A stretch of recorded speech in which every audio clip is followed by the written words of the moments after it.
do a cross-examination and defense wherever you feel that you need to begin your cross-examination continuance, including at the very beginning. Go ahead. Yeah, yes, Your Honor. And I appreciate that. Given what occurred last time, I'm not going to make a voluminous record at this time, just reserve my right to make record further, and hopefully we can get through this. I hopefully don't have much more because of the voice intonation and the email from the prosecutor. I'm just going to ask the question since he hears my voice okay. So good afternoon, sir. Can you hear me okay?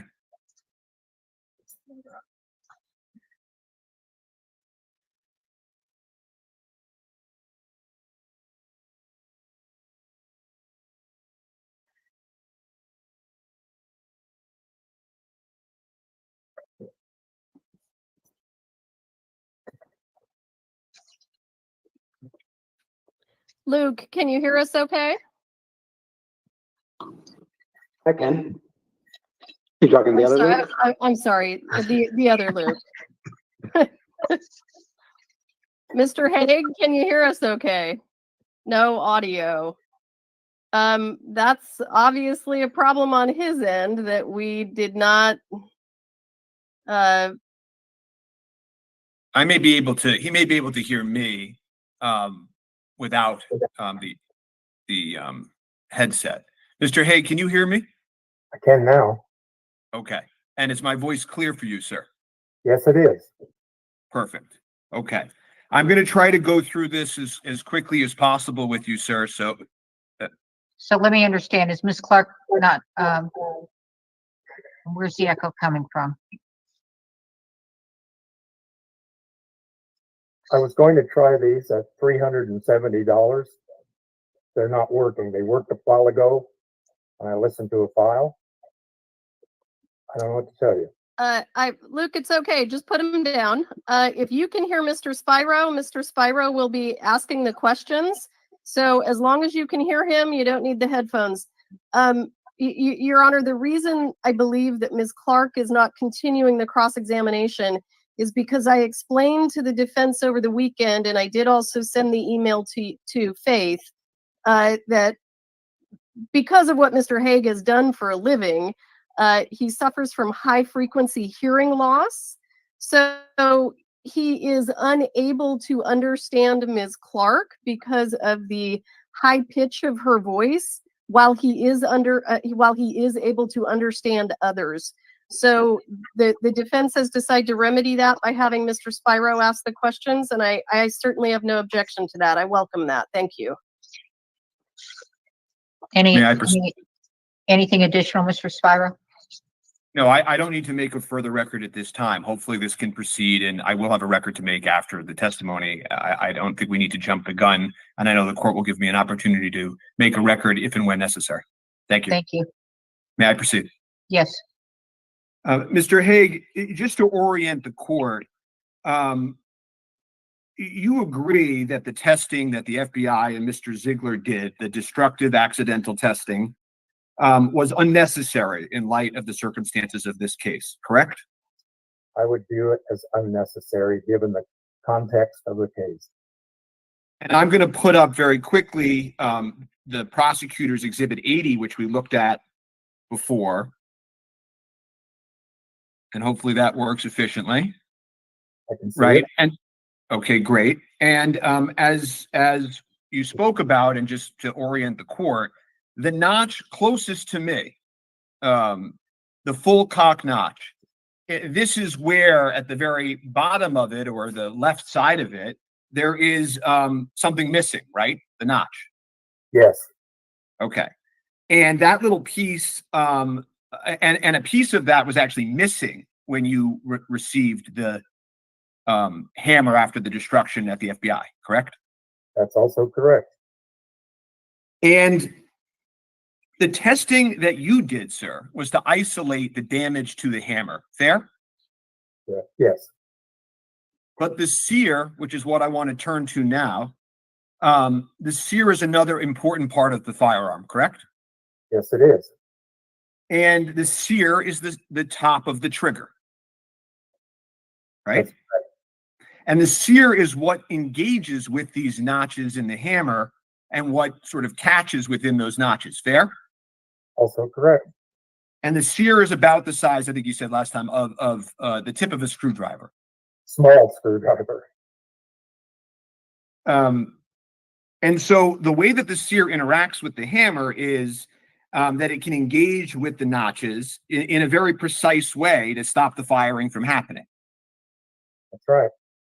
And if you were to change the depth of the sear, the angle of the sear, take a piece of the sear off, it could have an impact. Fair? It might. And if I asked you, if I gave you a firearm and said to you, you know, take the sear out of the firearm and file it or change it, how would you do that? I'm not sure what my purpose would be. Can you clarify what would be my intention of doing that? Well, forget your intention for now. I mean, if you were to file it, how would you do that? Or you can't answer that. You're saying to me you can't possibly answer that question without knowing the purpose of the alteration. Right. Well, let me ask you this. You can and have, when you disassemble firearms, taken the sear piece out, correct? Yes, many times. Okay. Now, the testing of this sear, and we can take this exhibit down. The testing you did where you replaced some of the parts in the firearm and isolated the damage to the hammer. You couldn't do that with this sear because of the way it broke off, correct? Yes, that's right. And you viewed any attempt to do so as pointless, effectively. Yes. But you did observe damage to that piece of the sear, correct? Yes, it's broken. That's damage. And you observed what you called egregious marks that have an angular component on the actual sear itself, true? On the working surface, that was observed much later. But yes, you're right. Well, you reported it much later, but is it fair to say, as I think you testified to last time, that in July, when you went to do your report and you went to examine the firearms, you and your son ended up taking the firearm under a microscope and you observed it then, right? That was at the end of a lot of other examinations. Understood. Beyond the other examinations, you also reviewed materials, right? You had many binders from the prosecutors of materials, correct? I had a box full of binders. Okay. And you can always, as you know, you've been doing this for 50 years, you can always ask for more things, right? If I don't see what I need to get an understanding of the issues, I would ask for more. And the prosecutors can give you more things, right? I haven't been refused so far. And so when you did your first report, and we went through this, you did one in August and then one in late August that did not include any observation of the marks, correct? That's right. There's actually 3 in August, it turns out. Right. The first 2 in August, just to make sure it's clear, you do not talk about, indicate, or notice these marks. And in the third report, you do, correct? Yes. Okay. But it's fair to say you didn't go back to viewing the firearm or the piece between tests 2 and reports 2 and 3. You had noticed earlier this marking on the sear, correct? I had photographed it a lot. Actually, my son had photographed it a lot, but I hadn't given it much thought until the testing that resulted in the second report. But after the second report, it obviously was on your mind, sir. I gave it some thought, yes, and I thought, document it, make a final report showing those marks. And we'll put up that final email and report as it was transmitted August 31st of 2023, almost a year ago now, right? Yes. Okay, and if we could put up the cover email to that report. And as we're doing that, sir, you deemed it necessary to make a third report, correct? Not really. I thought it was a useful idea, mainly for the reason that I figured somebody, another AFTI member or another competent firearms examiner might see that and wonder, why didn't I point it out? I mean, sir, you found it necessary enough. I mean, you did it. You did the work, right? I did the work. you charged the state of New Mexico for it, didn't you? I'd have to look in the billings. Well, you have no reason to think that you did this as a pro bono third report, do you, sir? I've forgotten your last name, but I spent a lot of time on everybody's case. It never ends up being billed. So I can't. Okay. You can't tell me. Okay. And my name's Alec Spiro. Just so you have it if you need it. It's I know how to pronounce the last name. Spiro.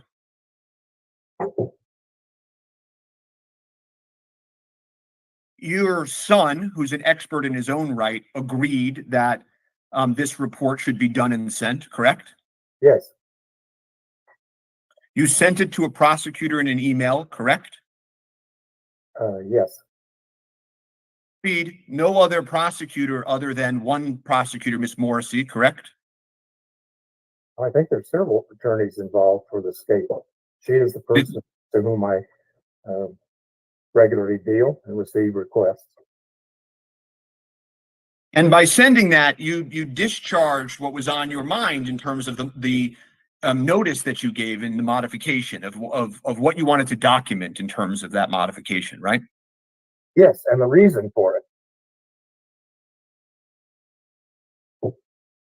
And the reason for it. Okay, the reason for it. And the report had 7 pages, figures and images, comparative photos, right? Let's just take a moment and review it. You'll scroll it Sure. up.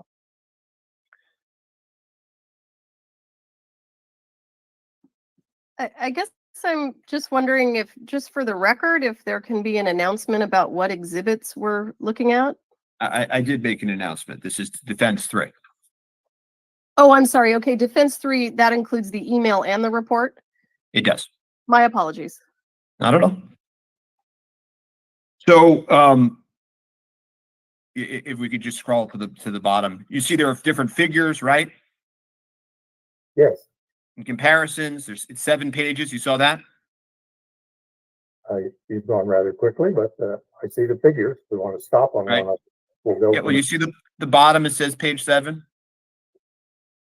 Yes, Yeah. I mean, it was longer than your second report. I haven't counted the pages. I trust you. to Okay. do that. And if we could go back up and to the signature line, you signed the report, right? And your son signed the report, right? Yes, And on the cover, it says,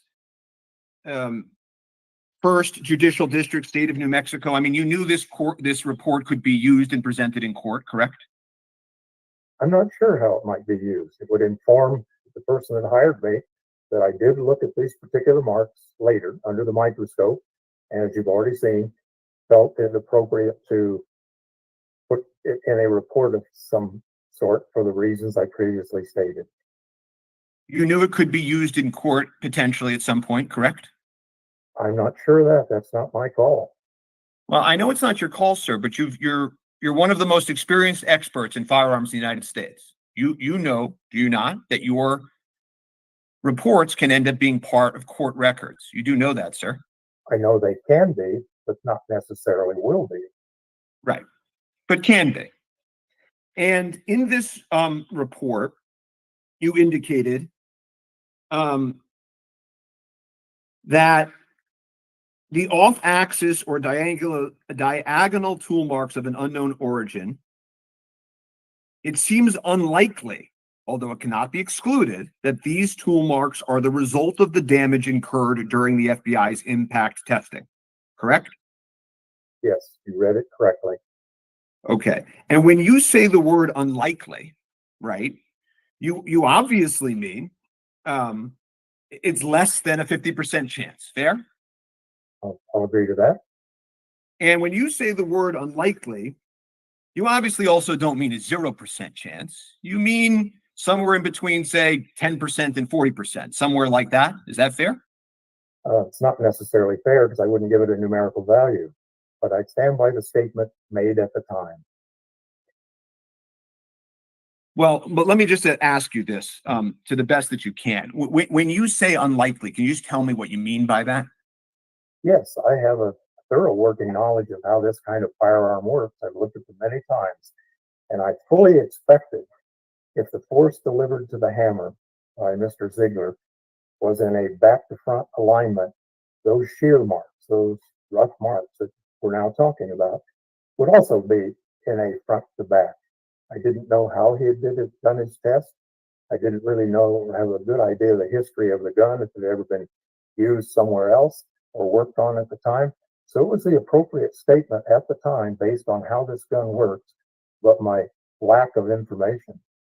Yeah, the word unlikely is all I'm focused on. What do you mean when you say the word unlikely? Just so I understand in a report. The likely way such shear marks would appear would be in a perfectly back to front or front to back, but not on a diagonal. There has to be a force that's coming in at something other than straight on if that breakage occurred, if those marks were deposited during Mr. Ziegler's final testing. And I now I apologize. Yeah, let me try a third and slightly different way. Forget the testing and what you claim to learn later. I'm just asking, when you put words in reports about the likelihood or unlikelihood, here there's a phrase, although it cannot be excluded. You have phraseology like that in your reports. I'm just asking about the word unlikely. What do you intend for it to mean? It was the appropriate assessment at the time I wrote this report. Yeah, I'll try one last time, which is, I'm not questioning whether it was appropriate, okay? I'm just asking you, what are you intending to convey with the word unlikely? Some experts use, beyond a mathematical certainty, highly unlikely. I'm just trying to understand the phrase, the word unlikely. Well, I think you're reading too much into it. I just meant it for what it says. Simply, based on what I knew about how these guns work, I felt it was unlikely that the breakage, the shearing off of the sear tip of the trigger, would cause marks that would have an angular component to them. You do agree, and you write here, that these marks do not appear to be original manufacturing marks, true? Very true, yes. Okay.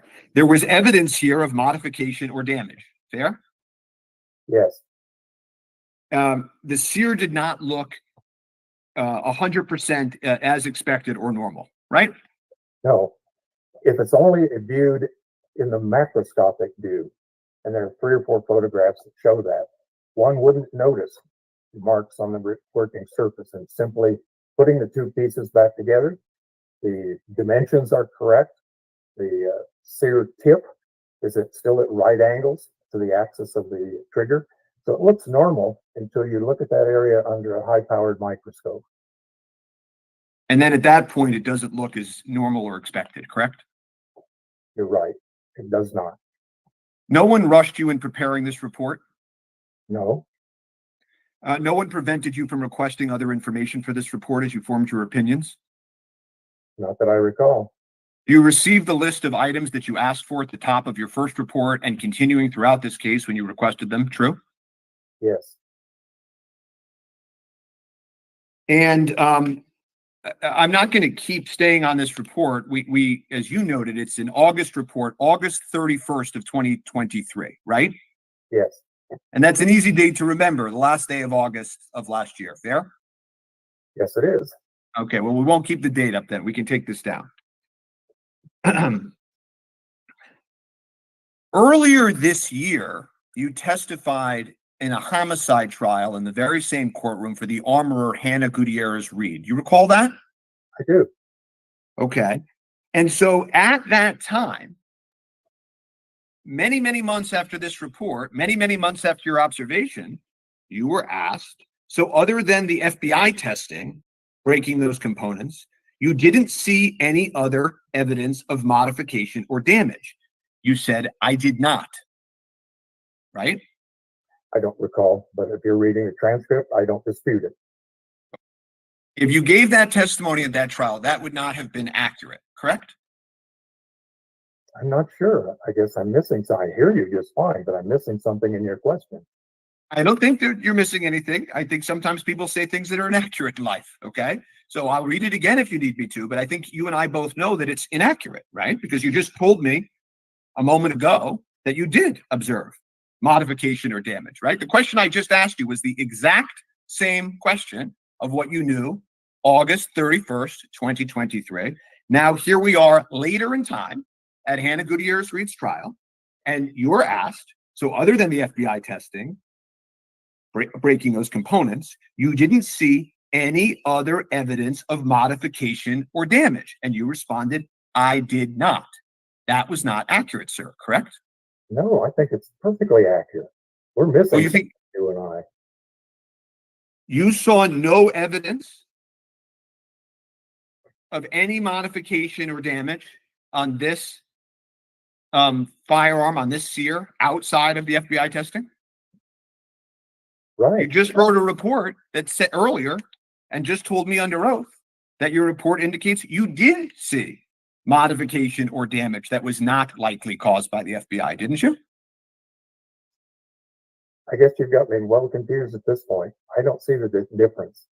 You don't see the difference between saying on August 31st, 2023, I quote unquote see no evidence of modification. You see evidence of modification and damage, excuse me, that on August 23rd, August 31st, 2023, you see evidence of modification or damage that is not attributable to the FBI in your estimation.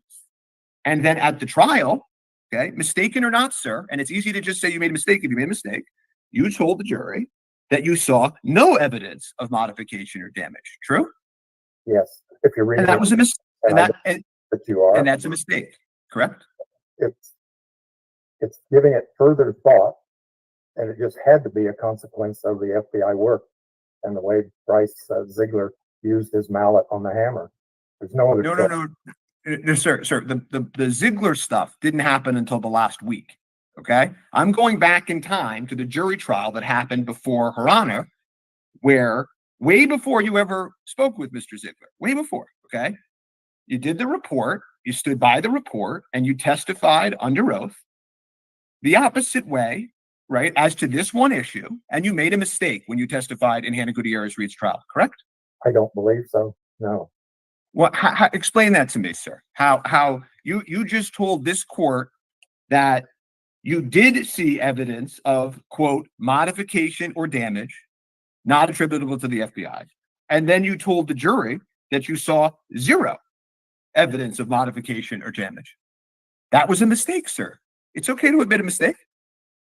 Sounds like you're testifying. It was not a mistake. It was my opinion at the time of trial. And as I recall, I now had information, not from talking to him, but from an interview of Mr. Ziegler by the prosecutor. And I then, by the time of the trial, learned that he used no apparatus to conduct his impact test. He did it by freehand. And right away, as soon as I knew that, there's the opportunity for an angular component to his wrapping of the hammer. That would explain it. Well, Mr. Haig, do you remember when you testified before the court on Friday, just a couple of days ago, you confirmed that the first time you ever spoke to Mr. Ziegler was a week ago? That's true, 17. Or Okay. face-to-face Right. on Zoom. Uh-huh. And that was the time where you learned new information that caused you to change your opinion. Nothing caused you to change your opinion as you testified on Friday until you finally were in the room with Mr. Ziegler many, many months after Hannah Gutierrez-Reed's trial. You just told this court this one business day ago. No, it's true. I did not have a face-to-face by Zoom with Mr. Ziegler until the 17th, but I was now aware by the time of the trial of his methodology. It was not clear in his notes. Prosecutor interviewed him or asked some questions and relayed that information to me. That left those diagonal marks fully explainable, only explainable by the impact testing. And if this is the opposite, Hang on, Your Honor, I have a request. If we were doing this hearing in person, what would be happening right now is Mr. Spiro would be showing me a copy of the transcript that he's referring to, because the court would require him to do that. Would it be okay if can he email me the trial transcript that he's referring to? I have no idea what he's referring to, and neither does Mr. Haig. Well, okay. So let me just say this, okay? If a prosecutor is listening to testimony that a prosecutor knows is false, a prosecutor has an obligation to correct it. Okay, that's the first thing I'm going to say. And the prosecutor in this case knows full well that what Mr. Haig, whether it's faulty memory or intentionally, is saying is incorrect, because he has, over the course of the last 3 weeks, confirmed many, many different times that the only time he changed his opinion was a week ago. So this No, what- testimony that what he's you're giving, Stop, both of you. I'm You're just gonna asking for the continue. transcript. You're gonna continue. You're not gonna get the transcript. Okay. I believe he's testifying from a transcript, but I'm going to assume it's in good faith that he's using the quoting from the court. So we're going to move on. So go ahead. when you said that at fourth day of the trial at 15 to 18, when you said that statement at Hannah Gutierrez-Reed's trial, nobody corrected that statement, correct? I don't even recall testifying to that, so I can't answer that. Okay, but you don't recall anybody correcting it either, do you? Certainly not. And you know about that, what your son Mike testified about in front of the grand jury regarding this issue. Do you know that? I don't have a recollection of it. I read it at one point in time, but I don't remember any of it.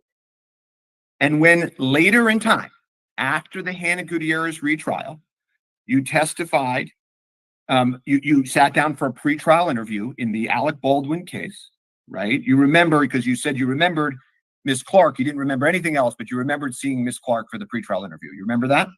I do. And you knew it was important to tell the truth? Of course. And Miss Clark even told you, make sure you tell the truth, right? I don't remember that. Okay.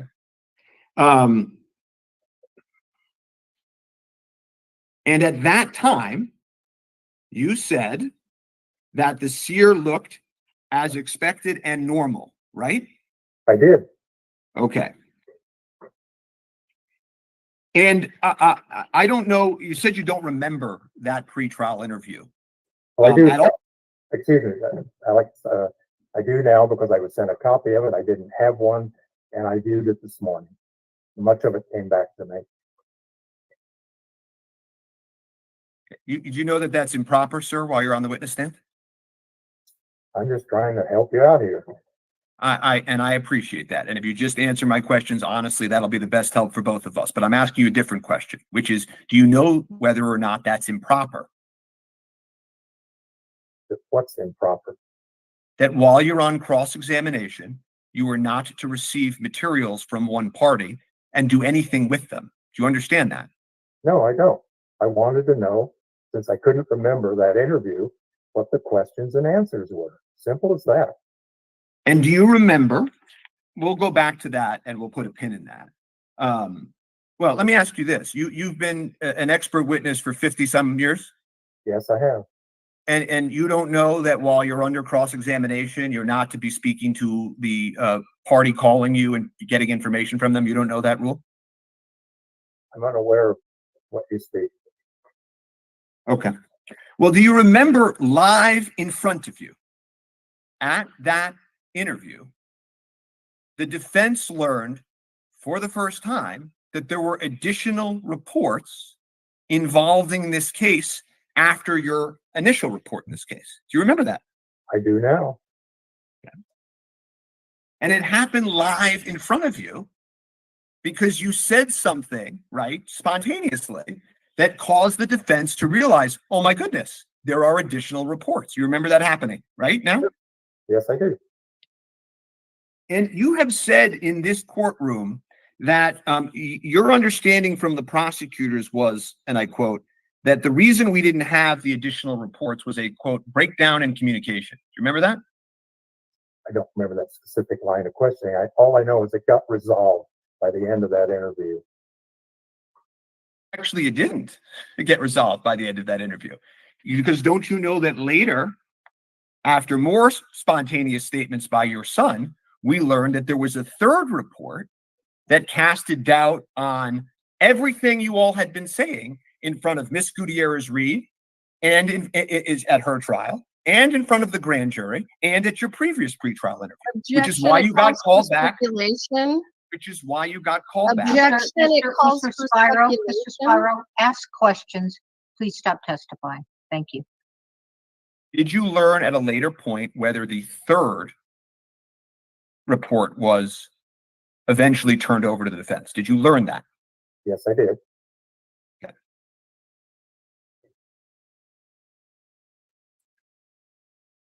And I think you started to say this earlier, but you volunteered that the reason that you wrote the third report was because of this anticipation of cross-examination. Is that your testimony, sir?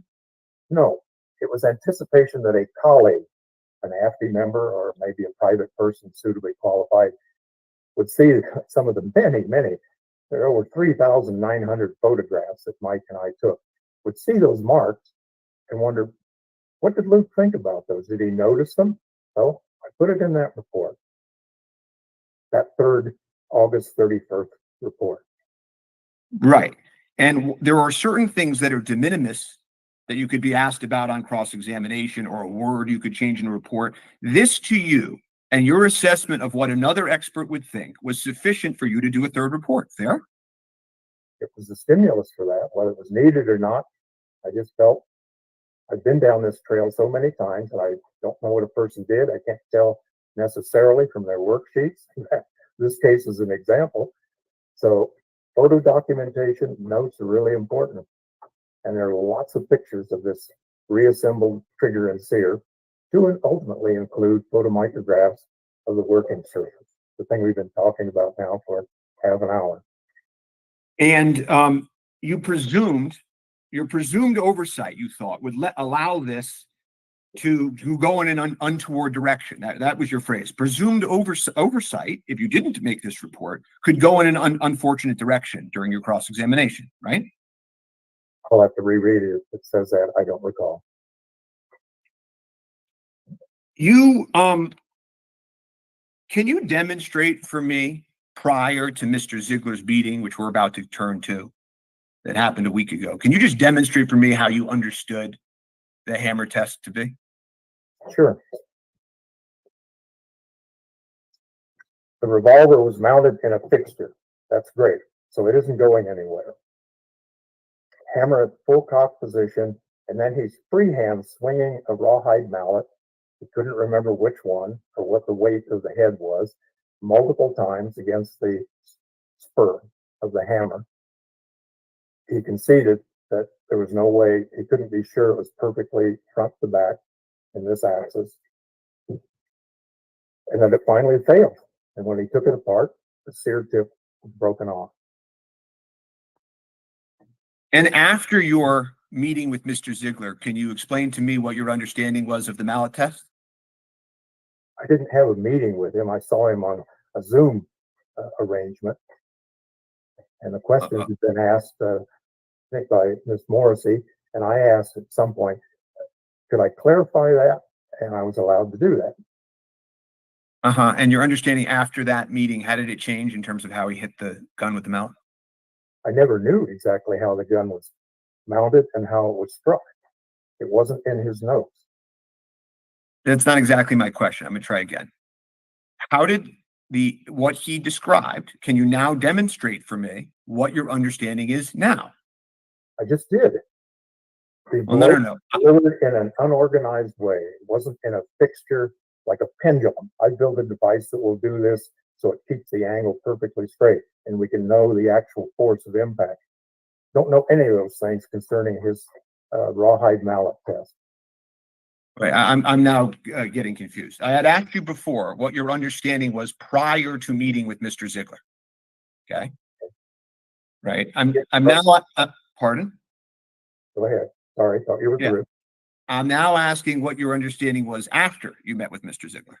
And you don't like the word meet for some reason, that you saw him on Zoom and spoke to him. Okay. Object to the form of question. He keeps asking like 2 and 3 questions in one question. Can we just have a simple question, not a compound question? If Mr. Haig is confused, he can ask for clarification, but let's try to limit the compound. Thank you. You understand what I'm asking you, Mr. Haig? I believe so. I had an understanding from a previous interview of which I was not a party, but heard the written results or noted results from an interview of Mr. Ziegler by, I believe, by Carrie Morrissey, he was using a rawhide mallet and a freehand motion. When we had that Zoom meeting on the 17th, that's what I wanted clarified. There are ways to fix a mallet in a pendulum-like fixture. So I'm pretty sure at this point, we're talking about a freehand swing of unknown impact at an unknown angle. And that was verified in the June 17th Zoom meeting. And that's when you first learned that, fair?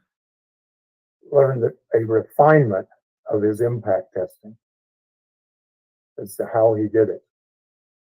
And it was after that time that you took back your conclusions in the August 31st report, correct? No, I think by the time of trial, I had enough information that of the impact testing that was the only logical explanation for the diagonal aspect of the marks on the working surface of the broken sear. You, when you sat down with virtually Mr. Ziegler, Miss Morrissey gave you some dates, right? I'm sorry, Miss Morrissey. Gave you some dates to choose from to sit down with him, right? To ask questions, yes. Right. And did you get the impression that he even knew he was showing up to that meeting to see you or to see Miss Morrissey and you? It became pretty apparent that I was. Objection, speculation. He's asking Mr. Haig to speculate about what Mr. Ziegler thinks. It's a proper question. I'm asking him if he had an impression as to. It's not a proper. It's not asked correctly, but it sounds like Mr. Haig is going to answer something about being a parent. So let's let Mr. Haig answer that question. Yes, it was pretty apparent. I could see him, he could see me, and he gestured as to how he swung the mallet, the rawhide mallet, struck the hammer. Okay, so you're there in this meeting, and it was about an hour. Is that fair? Probably. Okay. There was no parts of guns at this meeting where you all were looking at parts of guns under microscopes and things like that, right? Not at his end. I may have brought mine for a demonstration. I don't know. You don't remember? I don't remember if I produced mine. He certainly didn't. I remember him sitting in an office with a headset on. Okay. There was no additional, let's just leave it at this. There was no additional testing done at this hour-long Zoom meeting, right? You're right. And can you show me how he demonstrated doing it at this meeting? Well, I don't have a mallet here with me, and my mallet isn't rawhide. Well, just approximate. You don't need to. Just show me the motions that you remember him showing you at the meeting. I'll do it again. Hammer fully cocked, gun is mounted, can't go anywhere. It's in a fixture of some kind, similar to a device called a ransom rest. I know I asked him if he had a ransom. It's a brand name, ransom rest. But no, it's by another company. And then he just showed with his hand, swinging the mallet freehand, no particular measurement of the angle or the impact force, nothing quantitative about his testing. A totally subjective assessment as to whether he was hitting it straight on or not. And I think he said after several blows, it broke. Did he tell you how many? He may have. I can see some evidence in the step on the hammer at least twice before it broke. But I'm asking not from what you saw, but did you ask him how many times did you hit it?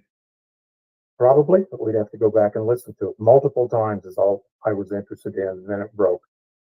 Is there a recording of this meeting? I don't have one. Do you know whether one was recorded? I do not. Do you know whether anybody took any notes? I don't know. And can you just demonstrate how he showed you his?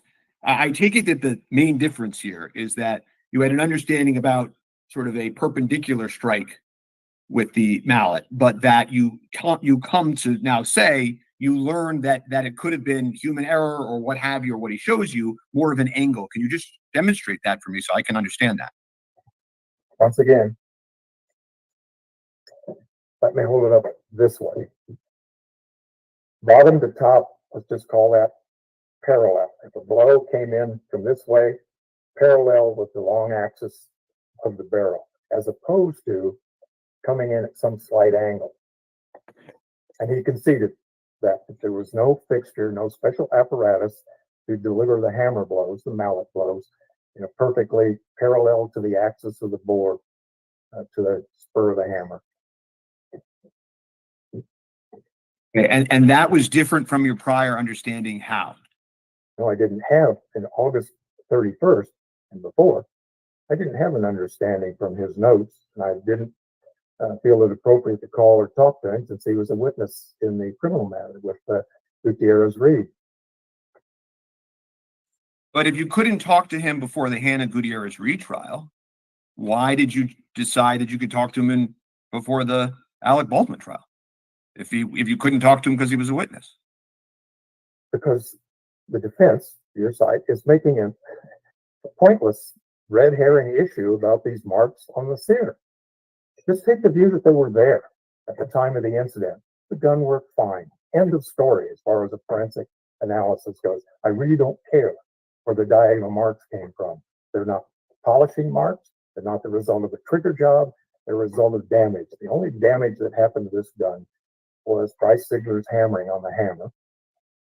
And if they were there, as I said, at the time of the incident, got a correct trigger pull, the gun repeatedly worked. So in my view, as a forensic scientist, this is a non-issue.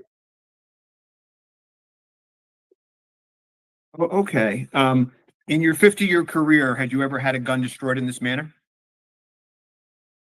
I ever had a gun do what?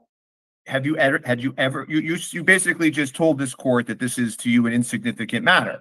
I'm asking you, is there another case, a homicide case, a case of this importance, where the FBI or law enforcement has performed an unnecessary test and destroyed the gun at issue? Has that ever happened before in 50 years? I don't remember such a case. Okay. And you also don't remember such a case in which you ever saw this type of damage on a sear before, correct? That was the first time you had ever seen damage like that on a sear, correct? That is correct. And we've pulled some of your old cases and looked at them, but is there ever a case that you've ever had of this importance where your third report or any report you gave that cast doubt on your conclusions was not provided to the defense in a homicide trial? Has that ever happened before in your career? I have no idea. Well, when experts don't provide, and I'm not blaming you, sir. I saw your email to Ms. Morrissey. I'm just saying to you, when experts don't provide exculpatory reports in homicide cases, those are oftentimes the kinds of things you might remember if you were the expert involved, don't you think? Objection to the form of question. No, I leave those issues. Overruled. Wait, Mr. Haig, sorry. Sorry, Judge. I overruled your objection. Go ahead. So just to maybe make it a little tighter, you can't tell me that you know of a case in which an exculpatory report that you provided was not disclosed to the defense before a homicide trial. You know of no case. I know of no case. I am objecting to the form of question because it presents facts, not in evidence. The question presents that the report was exculpatory. This report is not exculpatory. And Mr. Okay. Haig hasn't said that it was. I think you can do this on redirect. Okay, thank you.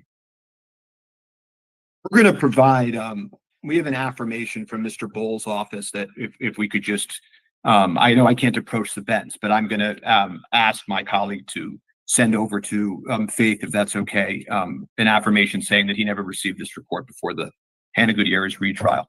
I'll stipulate to that. I'll stipulate to that. He didn't receive it because I didn't send it to anyone, because that was my error. I thought I had and I hadn't. Stipulate. Okay. You've testified previously that sort of two main buckets of information came out of your meeting with Mr. Ziegler that changed your conclusion in your August report, correct? It allowed me to have now a certainty as to how those diagonal marks occurred. It left that as his test as the only explanation, only plausible, reasonable explanation. I think you gave two reasons for changing your opinion at the most recent PTI. And to tell me if I'm wrong, One was you learned more information about the history of the gun, and the other one was Mr. Ziegler's description to you of the manner of hammering. Is that fair? That's fair. Okay. In terms of the first reason, what was new that the prosecutors told you at the 1-hour meeting with Mr. Ziegler, the remote meeting with Mr. Ziegler, you testified, as I understand it, that you learned more of the history of the gun from Mr. Pieta forward, and how it sort of came to be with Seth Kenny and then on the set of Rust, right? Well, it's a little more than that. It's also the interview of Seth Kenny, Mr. Pieta, and some information from EMF, as I recall. Okay, and you knew this was a one-off gun. There was only one made before it was shipped to America without a firing pin, right? Yes. Okay, and it's actually true that you actually had viewed Mr. Pieta's testimony in May, a few months earlier than this, right? Yes. Okay, and then the other thing that you did, and we did in court too, is you watched a bunch of videos of a movie set and somebody firing what you believe to be this weapon repeatedly in different video clips, right? A number of them, yes. Right, but you don't know where that gun was, just to be clear, on October 20th, 2021, or the morning of October 2021, 2021. You don't know, right, sir? That's right. Not of my own personal knowledge. Others will have to account for that. From your own personal knowledge, or even from what you've now learned through what we call hearsay, even based on your investigation with the prosecutors, you don't actually know whether somebody had that gun and did something to that gun on that morning. You don't know that, obviously, right? I do not. Okay. So it really then goes back to what you've said about Mr. Ziegler, and you agree with me, right, that even in April, you testified that you knew that he had struck it with a rawhide mallet, correct? Yes. Okay. And you knew that human beings, when they strike things, strike them imperfectly, right? Yes. And again, just to put a pin in it, you did not ask him to demonstrate that motion, or did you? As I recall, he demonstrated it freehand without the benefit of an actual revolver. And you know from his standard operating procedures that there are 6 planes that he hammers on, right? Yes. Right. He didn't in this meeting start striking it diagonally repeatedly in some very strange motion, did he? Object to the form of question. It assumes facts not in evidence. What does strange mean? Did he strike? Did you observe him demonstrating for you a striking in a upward, right to left, downward diagonal motion? Did he demonstrate that? To the extent it involves the hammer, the cocked hammer, yes, I really didn't care about the other 5 planes. Other than the hammer didn't fall from the full cock position.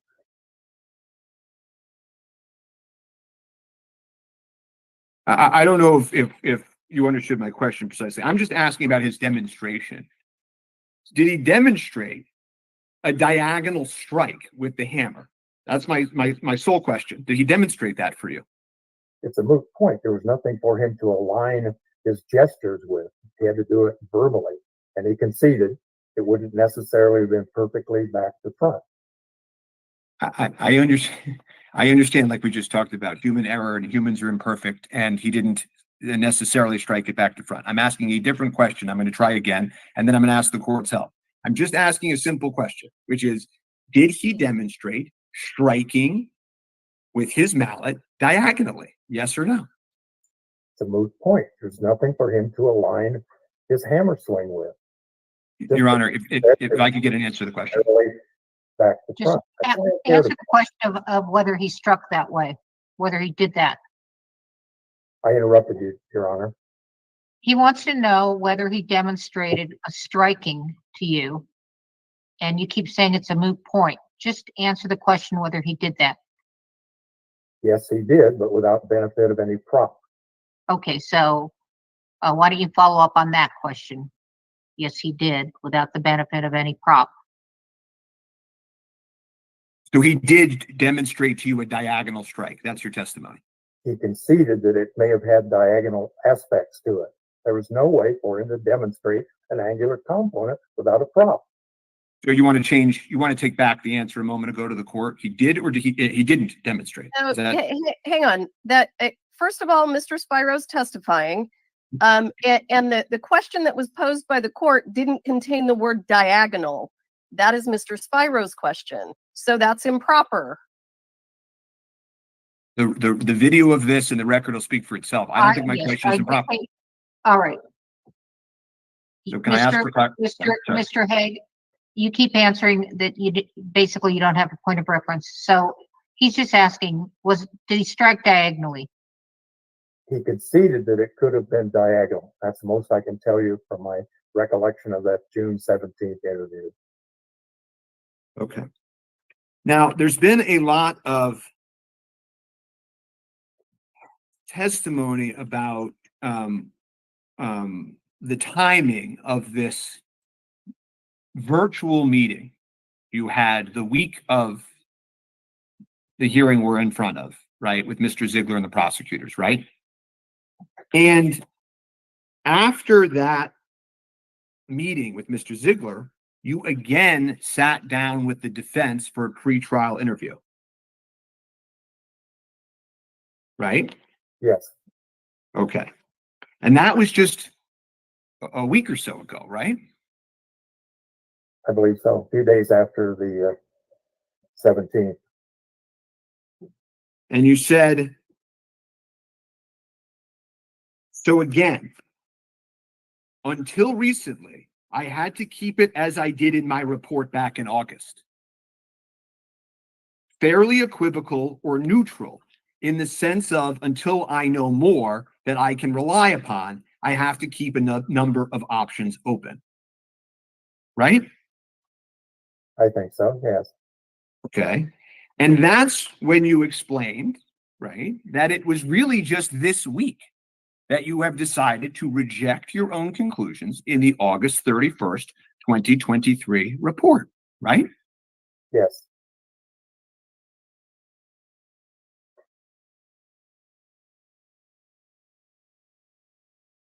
And you know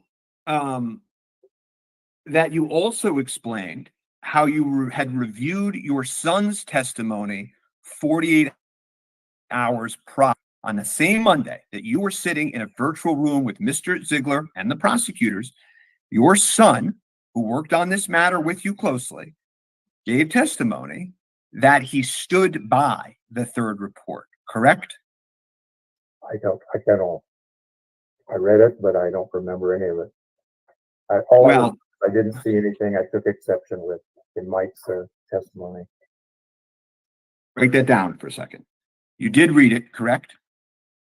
Again, I'm sure I did, but I have no recollection of it because there was nothing memorable about it. And after you read it, you indicated that you took no issue with anything he said, correct? I would agree with that today, and I probably said it then. Okay.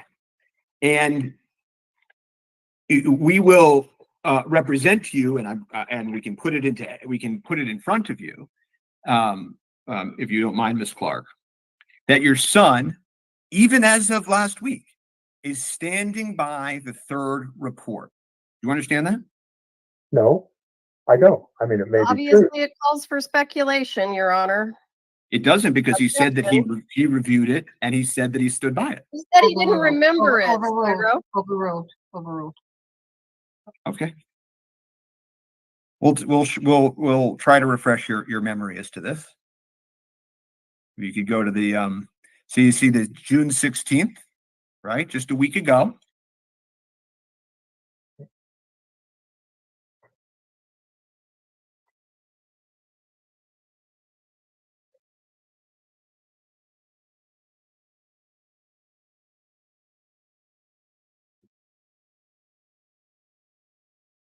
Right? I'm sorry, hang on. Is this the transcript of Mike Haig's interview? Yeah, that he reviewed, that he testified to, that he reviewed, right? I guess I have a concern about your transcript. Mr. Haig's interview didn't take place on June 16th. It took place on June 17th. So I'm questioning the validity of your transcript for that reason. Okay. I'm sure the court will let me proceed, and we can deal with that issue afterwards. If he doesn't, I mean, I would doubt that the court is going to give that much mind, but I will wait for the court. Well, I'm trying to verify that this is actually the transcript that they're saying it is, and it's got a different date on it. Can you explain that, Mr. Spiro? Not that readily, but I know that it's the same transcript. It's the same transcript that he said that he reviewed. But I can just show him this and ask him if he has any opposition to it, and we can deal with the dating of the transcript. The fact that there is some discrepancy if it's one date. Take a look at it. Have him take a look at it, see if he recognizes it. Yeah, is this a grand jury transcript? I know I'm not supposed to ask questions, but I don't know where this transcript come from myself at this point. Okay, well, for now, I just want to ask you if you agree with the conclusion of your son's, which was in the last week, or we'll deal with the date of 16th versus 17th in a minute. I object to the form of question. What conclusion is he talking about? That's correct. Do you agree with the statement that your son makes here? Wait a minute. Those are so many lines. Let's point to what you're asking him to notice. Sure. So I can go sentence by sentence. The first sentence, do you think there's anything incorrect with?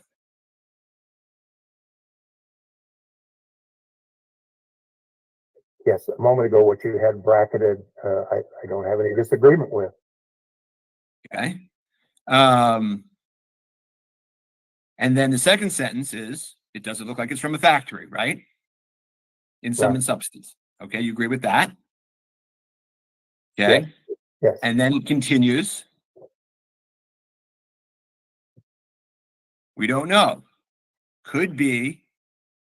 We don't know. Could that be a type of marking that was put there because of somebody working on it prior to the shooting? Couldn't tell you whether it was or wasn't.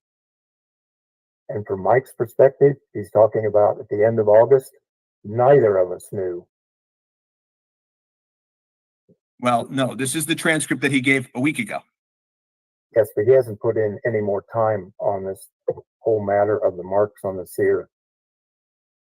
Well, I don't know what that means, sir, but he testified truthfully, according to him, that as of last week, that was his statement.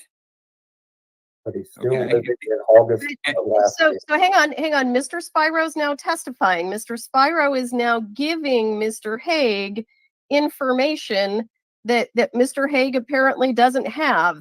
So I'm a little confused about exactly what we're doing here.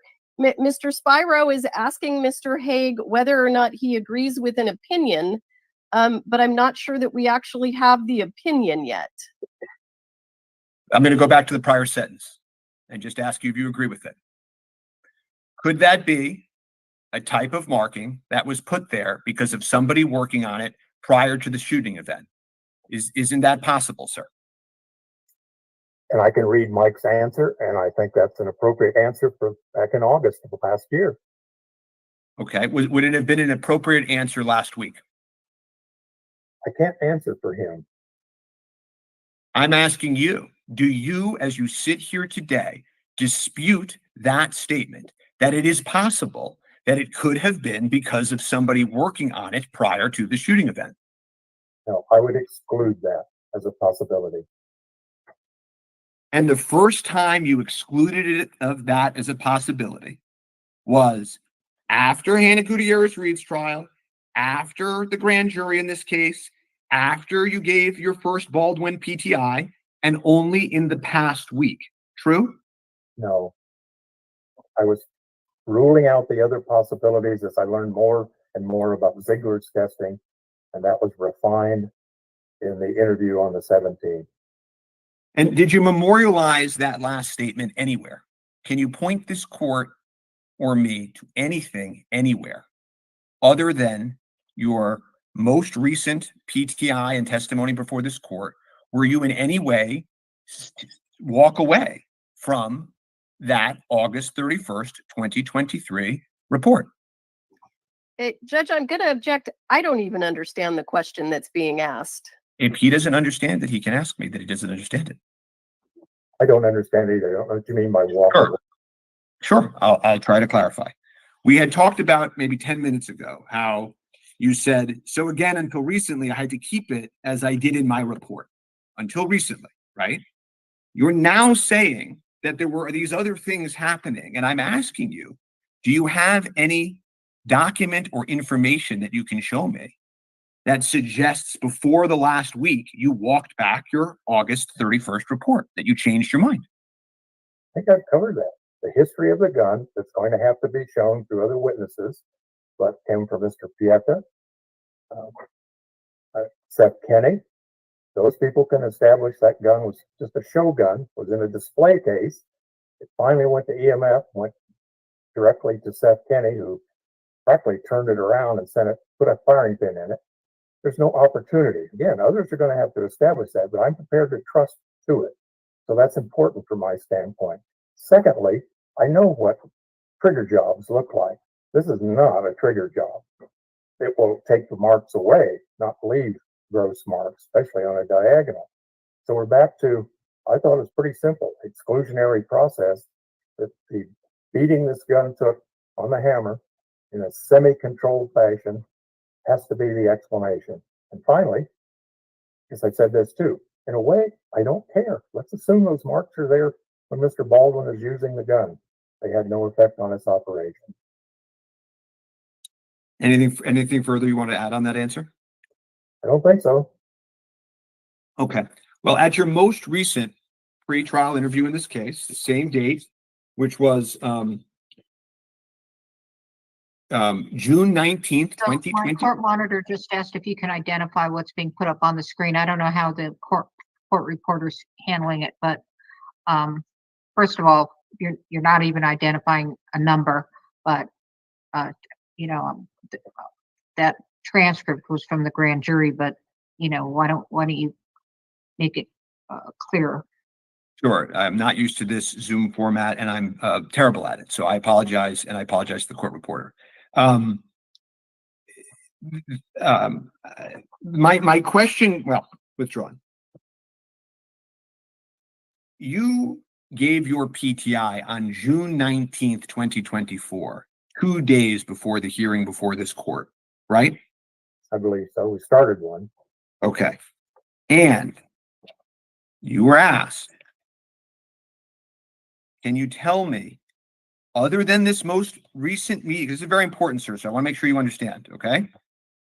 You were asked, other than the meeting with Mr. Ziegler at the beginning of the week, have you had any other meetings with the state about this third report?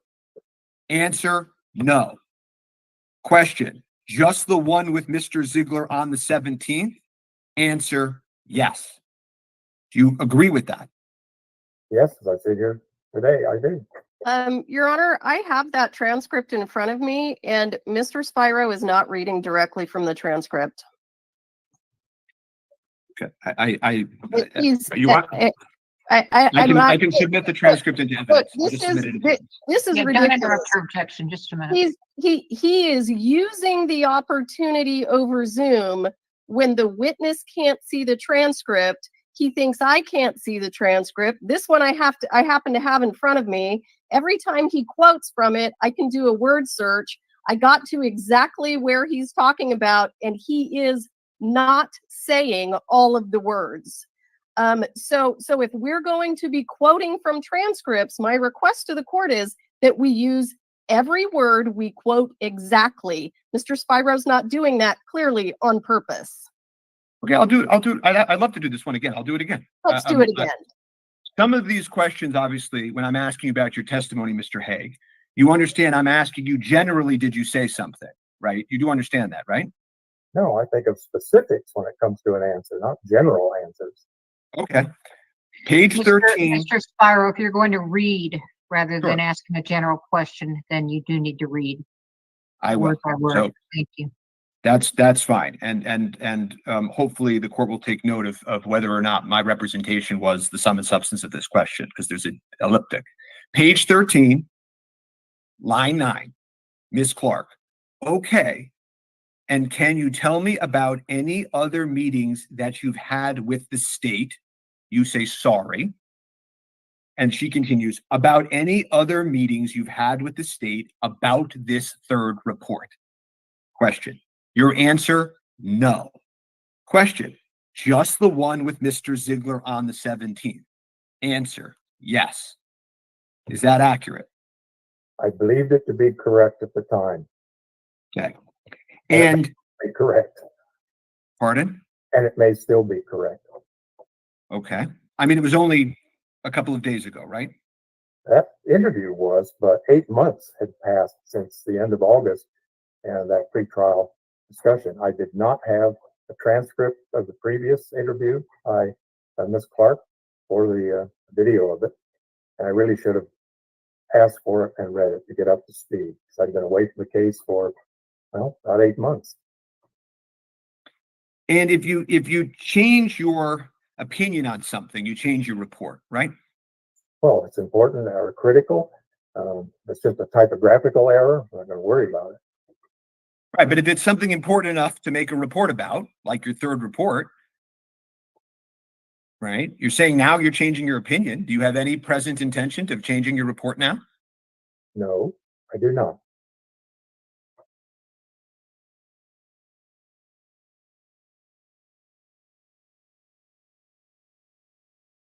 You would agree with me, sir, that you received no questions about the third amended report that we're talking about. No questions in Hannah Gutierrez-Reed's trial. No questions in any grand jury testimony you've given. Objection to compound question. Okay, I'll go one at a time. You didn't receive any questions about the third amended report in the Hannah Gutierrez-Reed trial, correct? I'd have to look at the transcript. You don't remember as you sit here, right? That's right, I do not. You don't remember ever getting a question about the third amended report in any testimony you've given before any grand jury, correct? Your Honor, Mr. Haig didn't give any testimony before the grand jury, and Yes, Mr. Spiro knows Mercy, that. he can answer the question. Okay? Let Mr. Haig answer that question. I haven't testified in a grand jury matter in this case. Okay.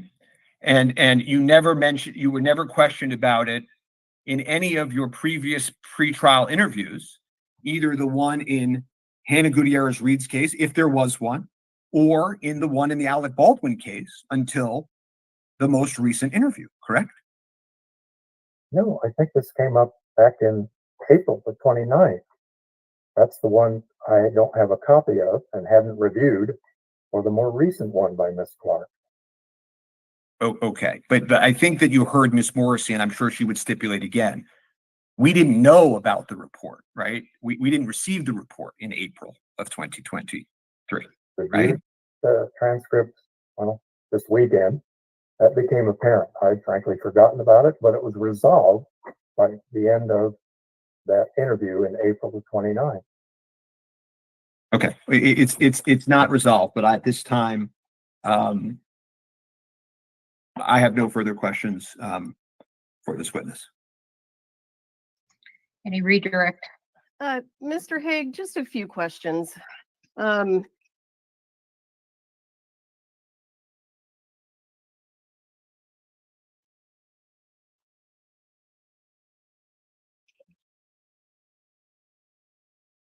Pardon me, hang on just a second.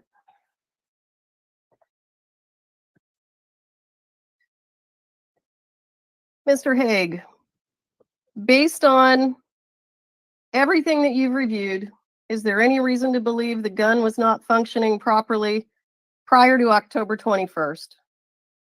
No, no reason to believe it was not working as designed and intended by the manufacturer.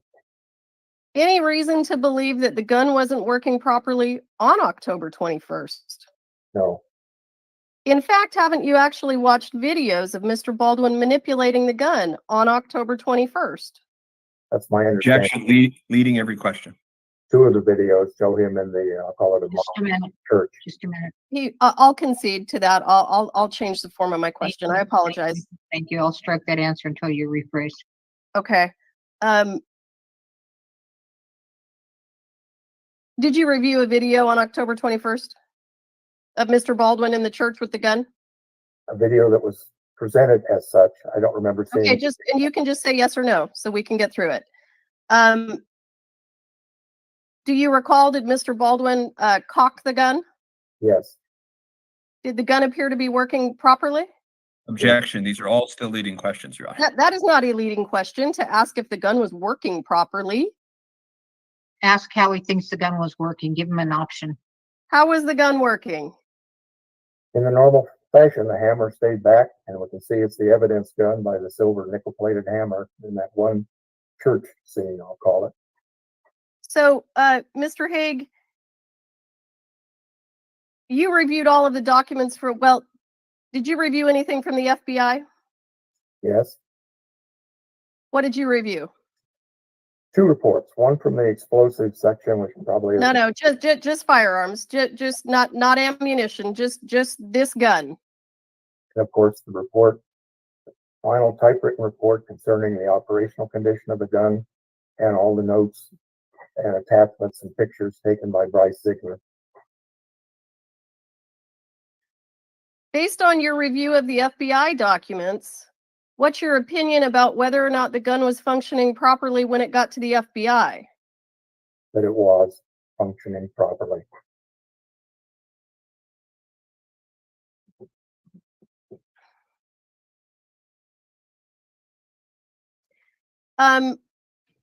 Mr. Spiro has asked you today. I think he's characterized the gun as being destroyed. Mr. Haig, was the gun destroyed by the accidental discharge testing at the FBI? No, just two parts, actually three parts, but two important parts. And those three parts, were they retained so that they can be viewed by any defense expert? Yes.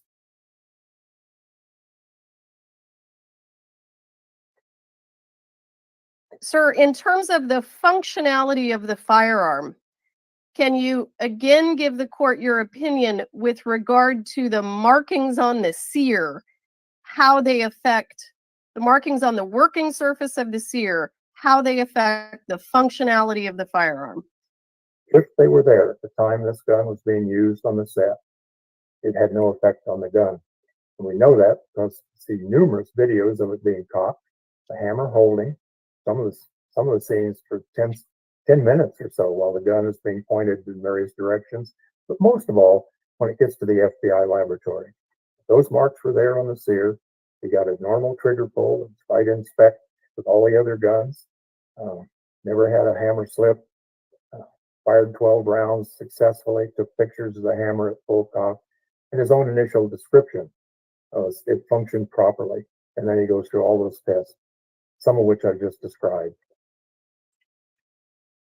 Do you have an opinion about how the full cock notch of the hammer was shaved off or keened off, I think is a verb that you've used?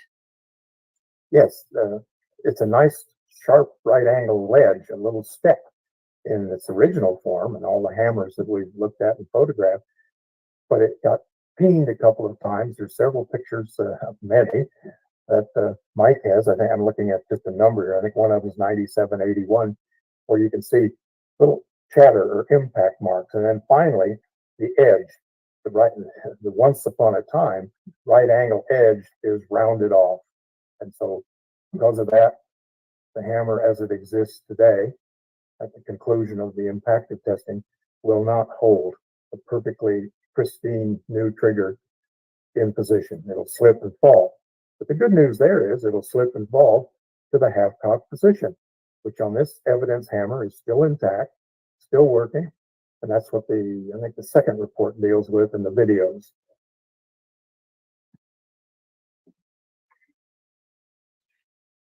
Do you know whether or not the accidental discharge testing performed at the FBI was done pursuant to their procedures? Yes, it's part of their inclusion in an SOP, a standard operating procedure, where there's a claim of an accidental discharge.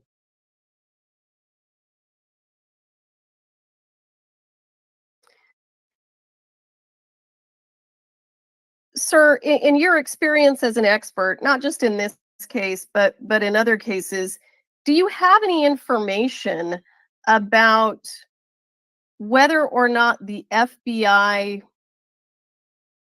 considers the circumstances of the event that they are asked to do testing on a firearm? Does that make sense? Yes, I understand what you're going. They're of the philosophy, as a number of crime labs, that they don't want to be contaminated by contextual bias. That's the term that's circulating among forensic scientists. So basically, they tend to operate in a vacuum. They've got a protocol, a standard operating procedure that they go through. And these tests would be done in that order. In the final test, if there's an allegation of an accident, such as there was from the very day this incident happened. Now, Mr. Haig, I want to ask you a question.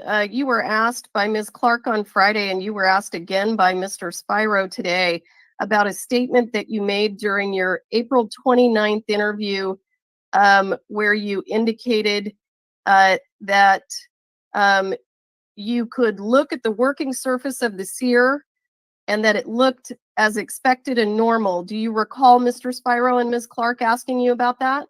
Yes, I do. And during your interview, were you being questioned about the sear after you put it under the microscope? I viewed that answer as before it ever got to the microscope. That's how I answered it in that form. So unless I misunderstood your question, the markings didn't become of interest until we put it under the high-powered microscope. When Ms. Clark was questioning you on April 29th during the interview, at the time that you made that statement, do you recall, sir, what the circumstances were of you making that statement? Where were you in the PTI? Can you give it context? What were you talking about? Yes, well, she had just shown me a picture, one of Mike's pictures. FSC is his camera code. I think it's 9680. I think she identified it as that. That was a starting point that went into that those questions and answers. And if you go back and find that picture, the sear tip is not in it, just the damaged hammer and some other parts. But the actual tip that's missing is not there. The trigger's there. So I said something about the hammer. I think it's a quote. The hammer is the most important part. So I was thinking about the hammer. Then I don't know if she gave me page numbers, but she went on to some other pictures that showed these markings under the microscope and a comparison. Those happened. But some of those pictures were taken at a later time. So, sir, just to be clear, when you made that statement to Ms. Clark, were you talking about what you could see under the microscope or not under the microscope? No, just Objection leading. The question suggests the answer in the context in which she's posing it. Do you have a response? Judge, I disagree that it's leading. Yeah. All right, go ahead and answer it. Thank you. Overruled. it was made in the context of just like I'm gesturing now, putting the pieces back together, looking at it edgewise and seeing the fracture match. I could see that the working surface was still flat. It had right angles to it. I turned it toward us, and there's a picture showing that. Or again, we put the two pieces back together. Once again, you can see that the working surface is squared off. So that was my answer. And those views, just with the human eye, other than being broken, of course, it looked normal. It was only until we put it under a high-powered microscope, and it's called oblique lighting, brought lighting in from the side, that it reveals those very rough diagonal mark on the working surface of the evidence seer.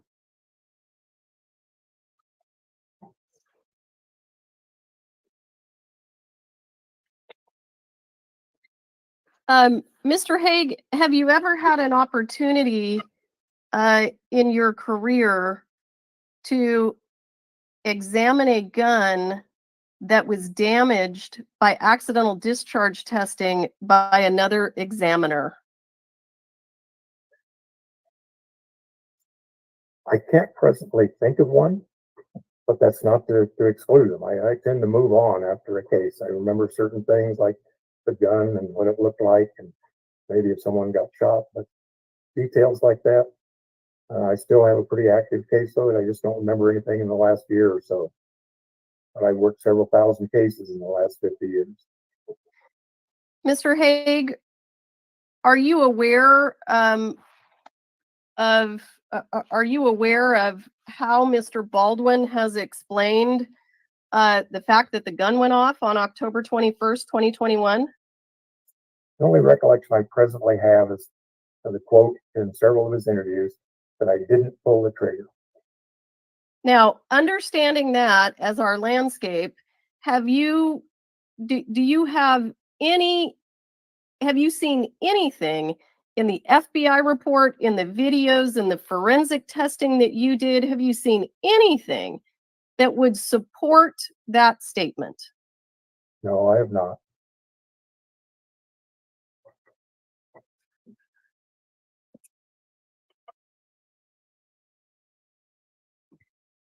Now, in the previous statements that you gave, in the Gutierrez trial, your pretrial interview in Gutierrez, and I believe even your April 29th interview with Ms. Clark, did you have the benefit of the statements of Mr. Pieta?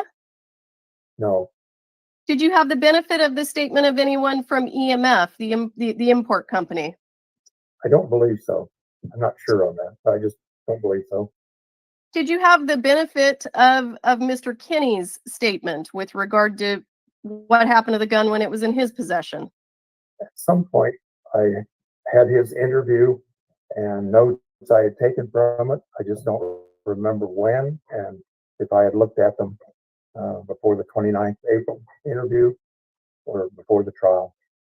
I have them somewhere, but this file is something like 23 gigabytes at this point. I heard you mention on cross-examination, you gave an answer and you used a phrase called trigger job. What's a trigger job? Yes, the tool marks, the fine tool marks that are present on both of these working surfaces, the full cock notch and the sear, are a normal consequence of fine machining. There's a type of stone, finishing stone. It looks like a gray, abrasive, fine powdered material. A trigger job would be, and I'm going to gesture, to work that stone, and you have to be very careful to keep the angle the same, so you don't change the angle of the sear, but to get rid of those marks. So you want to make the two surfaces like a mirror. So now they don't grate. That's an exaggeration, but that they don't grate over each other. That's called creep. Shooters do not like that creepy feeling in a trigger. And if you polish it, not roughen it, if you polish it, you can get it down to mirror smoothness without changing the angles. That's a fine trigger job. And now it will not have a gratiness or a creep to it. What's the purpose of a trigger job? Yeah. Why would someone do that? It would shooting enthusiasts that are mainly handgun, if we're talking about handguns, target shooters, having creep in there introduces some fine vibration, and that's going to affect accuracy. If you're trying to put 6 bullets in the same bullet hole, you don't need a creepy trigger that you're struggling with. You can smooth it out. So basically, the word is, the gun is, when it goes off, it's a surprise. You didn't realize you had reached the edge of the sear and the full cock notch. And it's your testimony that what you've seen in this gun is not consistent with a trigger job. That's for sure. Yes, it's the antithesis of a trigger job.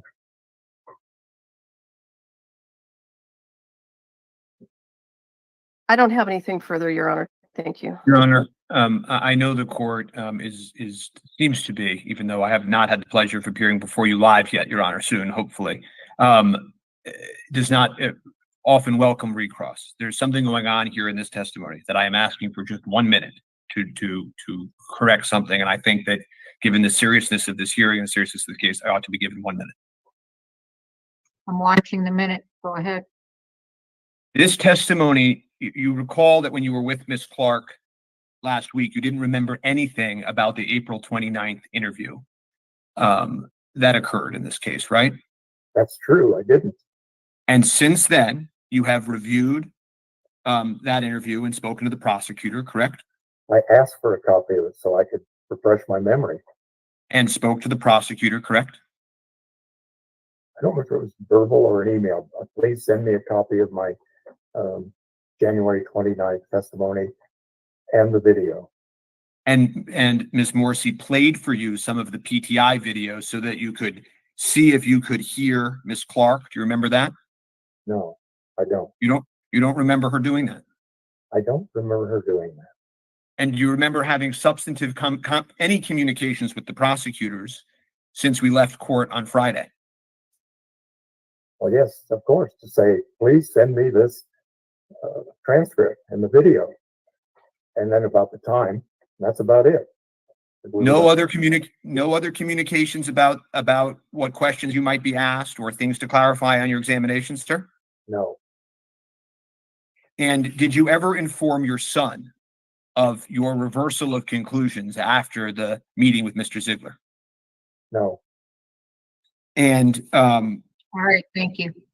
thank you. All right. So everyone rests. So let's go with argument. Your Honor, just for a moment. First of all, can the witness be excused? Yes. Okay. Come to find the leave button. Where is it? I can't help you with that, sir. Okay. All right. So Ms. Morrissey, Just go ahead. Look there in the You- corner. Well, Your Honor, I need What? to make a record after the witness leaves. Okay, go ahead. So, and I understand the court's time is precious, but I have to make records. Okay.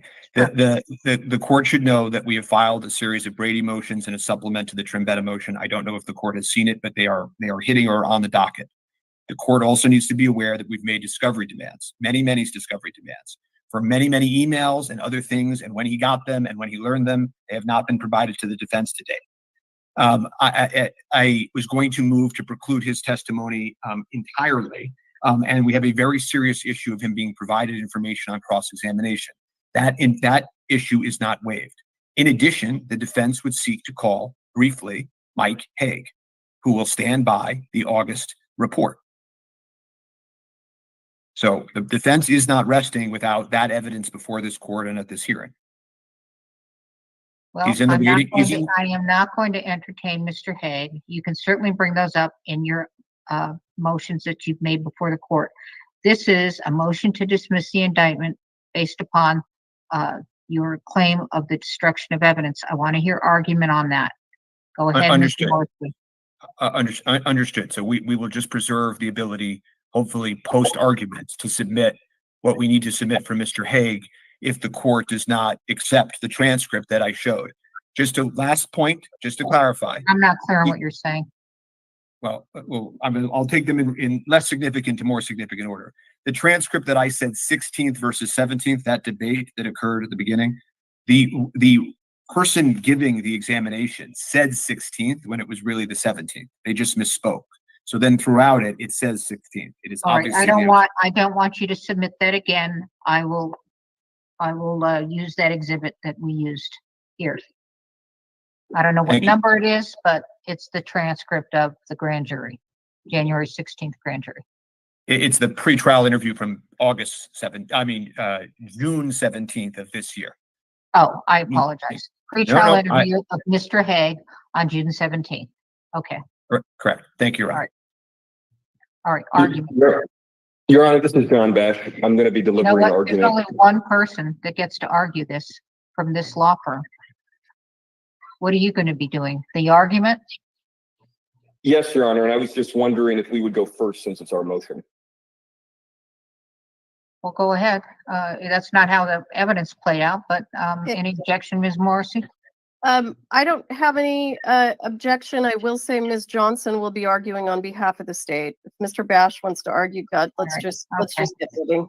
All right, okay, fine. Go ahead. Thank you, Your Honor. And with the court's leave, Ms. Clark is going to put up a PowerPoint as I talk. It just shows how the evidence over the last 2 days marries up with the legal standards in this case.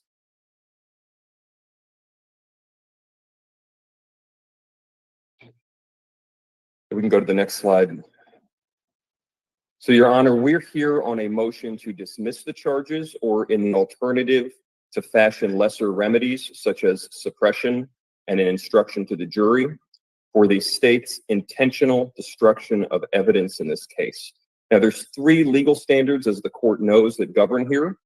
One is the federal Trumbetta standard. That was an opinion by Justice Thurgood Marshall for the court. The second is the Youngblood standard, also from the U.S. Supreme Court. And the third is New Mexico law, which has its own set of standards about this issue, and which in some respects is more favorable to defendants, as New Mexico law often is. Sarah, we can go forward. So I'll just say, Your Honor, by way of introduction, I've reviewed a lot of the case law in this area since we've had this issue, federal, state. This is among the most egregious constellation of facts I've ever seen. I was at the U.S. Department of Justice for 7 years. I never saw anything like this. And just to give an overview of the facts in play here. One, everybody agrees the gun is central to the government's theory of guilt. They believe Mr. Baldwin pulled the trigger. They believe, contrary to our argument the other day, that establishes his guilt. The gun is central. They're relying on scientific or technical analysis of the gun to establish his guilt. It's central. I don't think they're going to dispute that.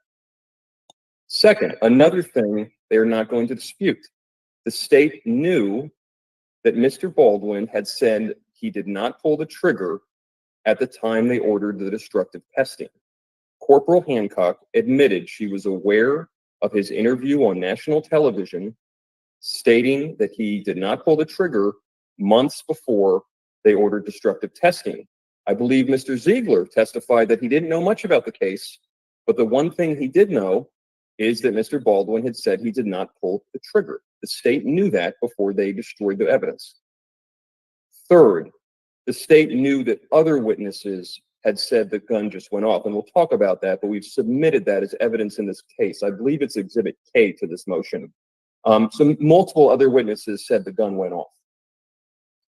The state knew that the FBI testing would destroy the gun. Again, there's not going to be a dispute about this factually. There is an email in which Corporal Hancock's on it, FBI Special Agent Cortez is on it, and Mr. Ziegler's on it. And it says, we're tracking that this will alter the firearm, the key evidence in the case. And no one reached out to the defense, and no one said, maybe we should photograph the parts so that's available to the defense as they try to make their case.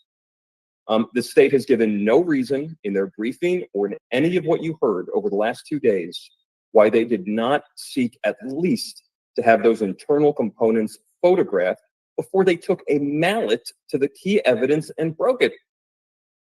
That testing was pointless. You heard today their own expert, Mr. Haig, say there was no point. It was totally unnecessary.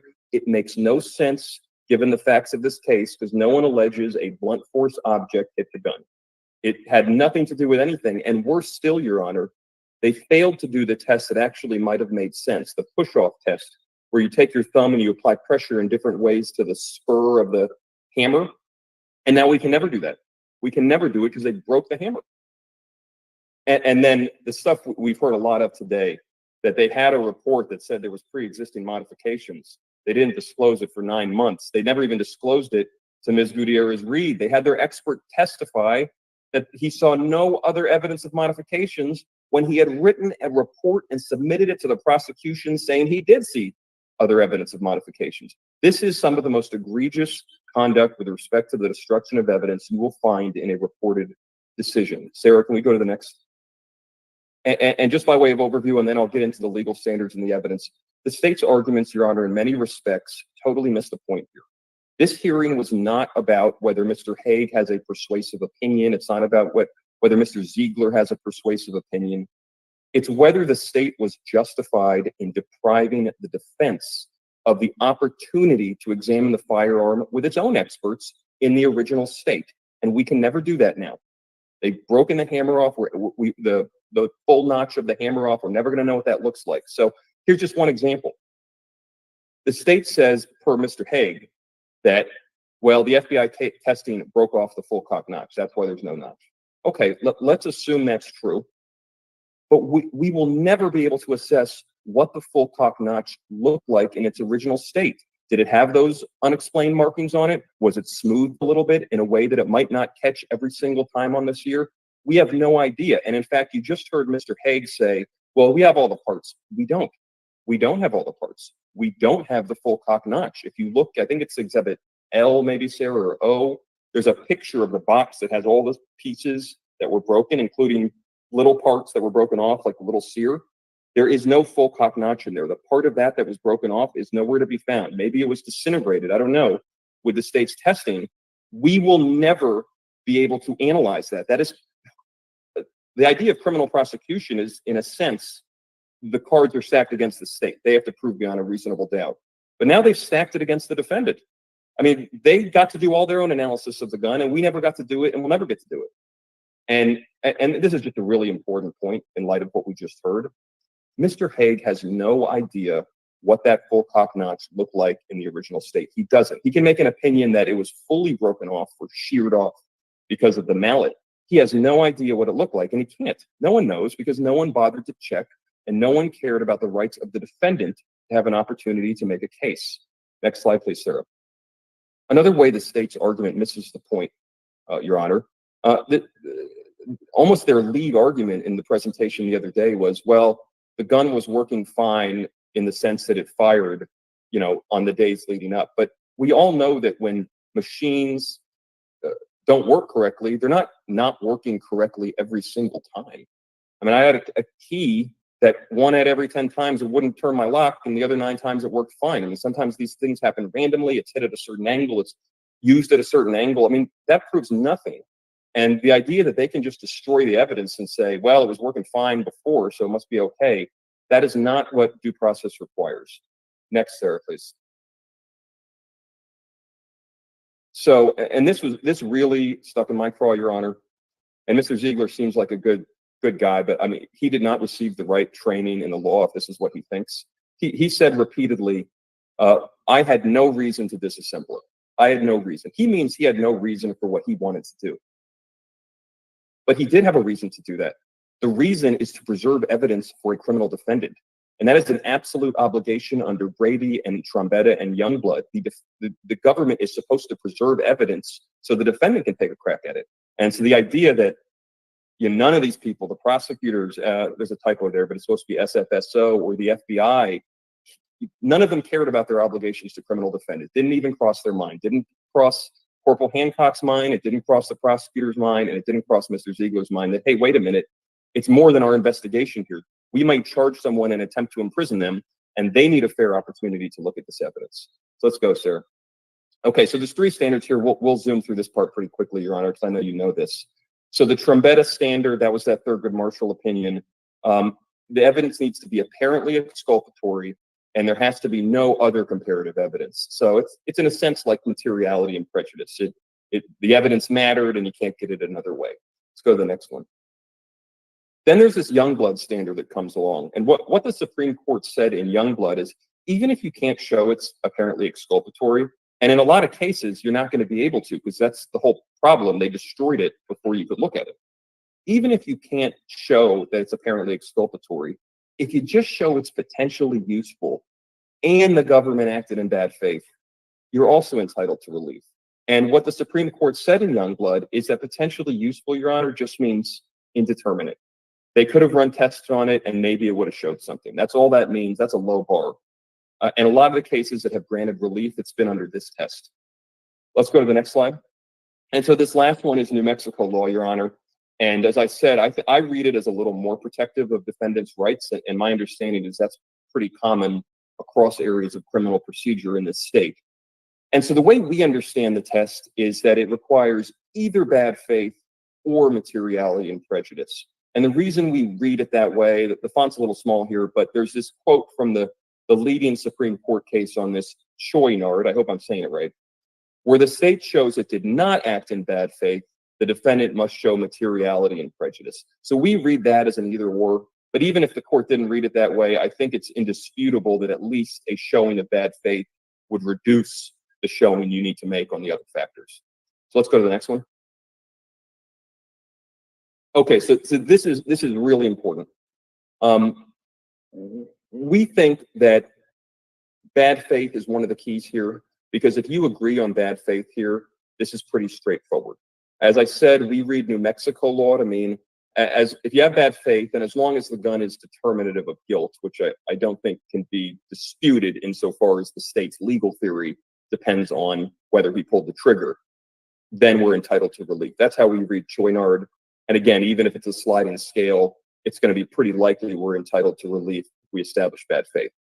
The second thing is under Youngblood, again, you only need potentially useful, which just means indeterminate, and bad faith. So again, if we show bad faith, I think we're almost certainly entitled to relief at that point. So let's talk about bad faith. So really important, Your Honor, bad faith does not mean maliciousness in this context. It does not mean Ms. Morrissey and company were out to imprison an innocent person or anything like that. It doesn't mean an ethical violation.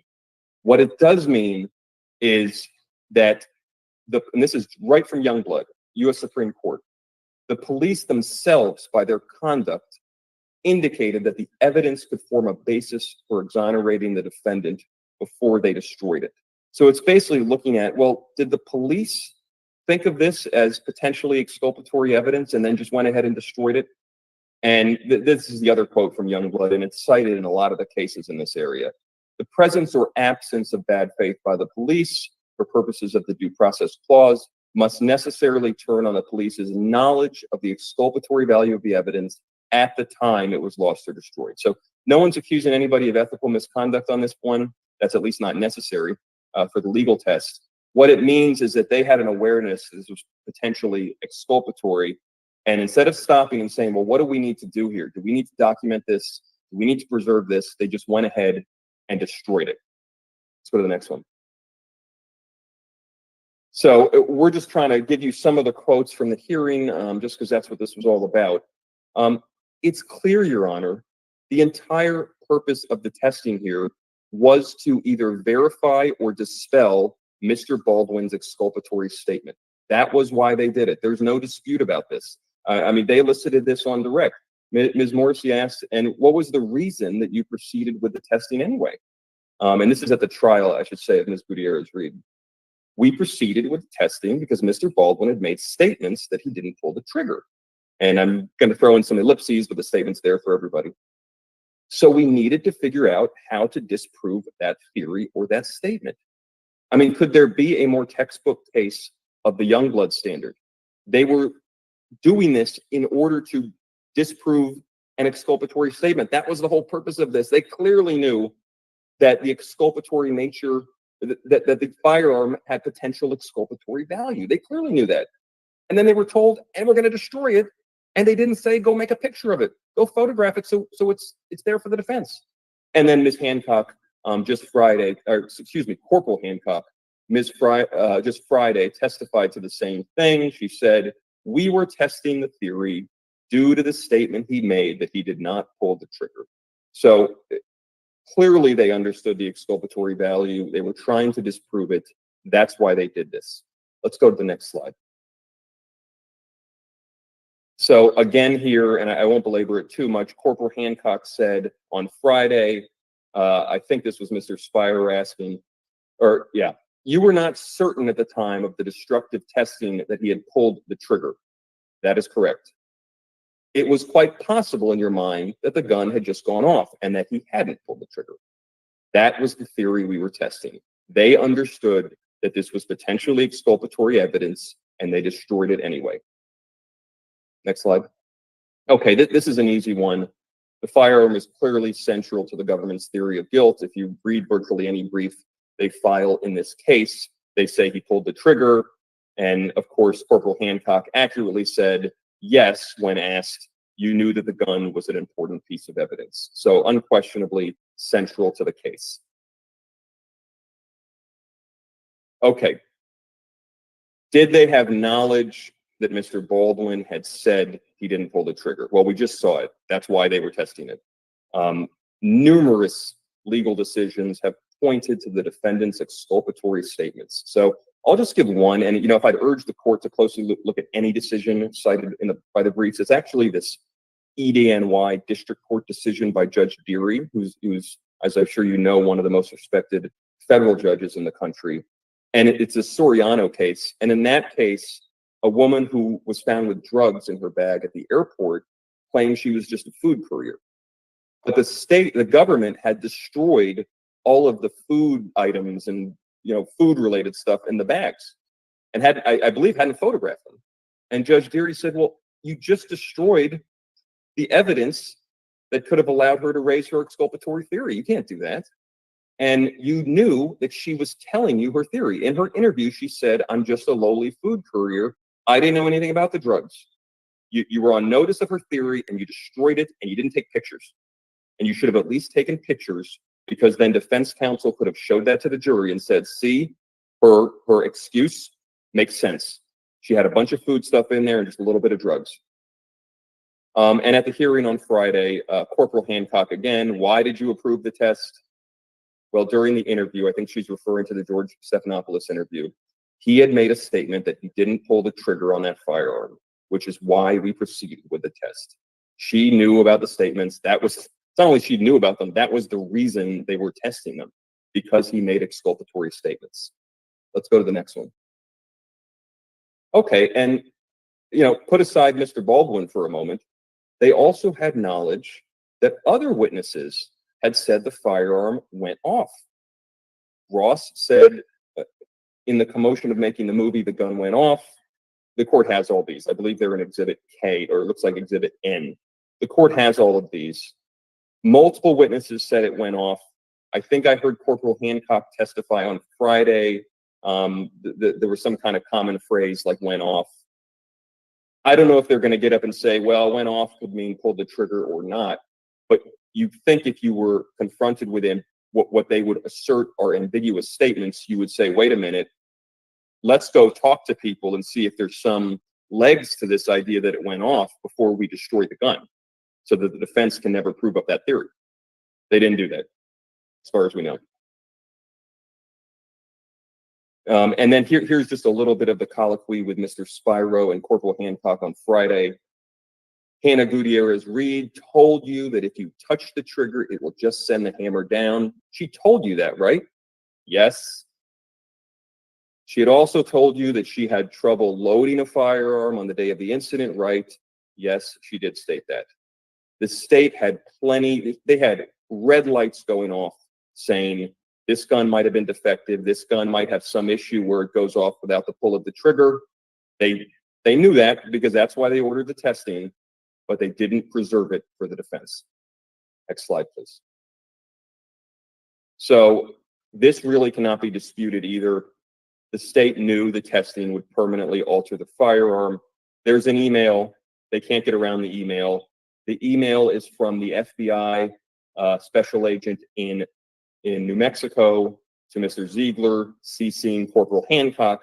We're tracking that this will alter the firearm, and it will not longer, I think it means no longer, be in the same physical condition that it was seized in. Now, at the hearing on Friday, they tried to get into will or may.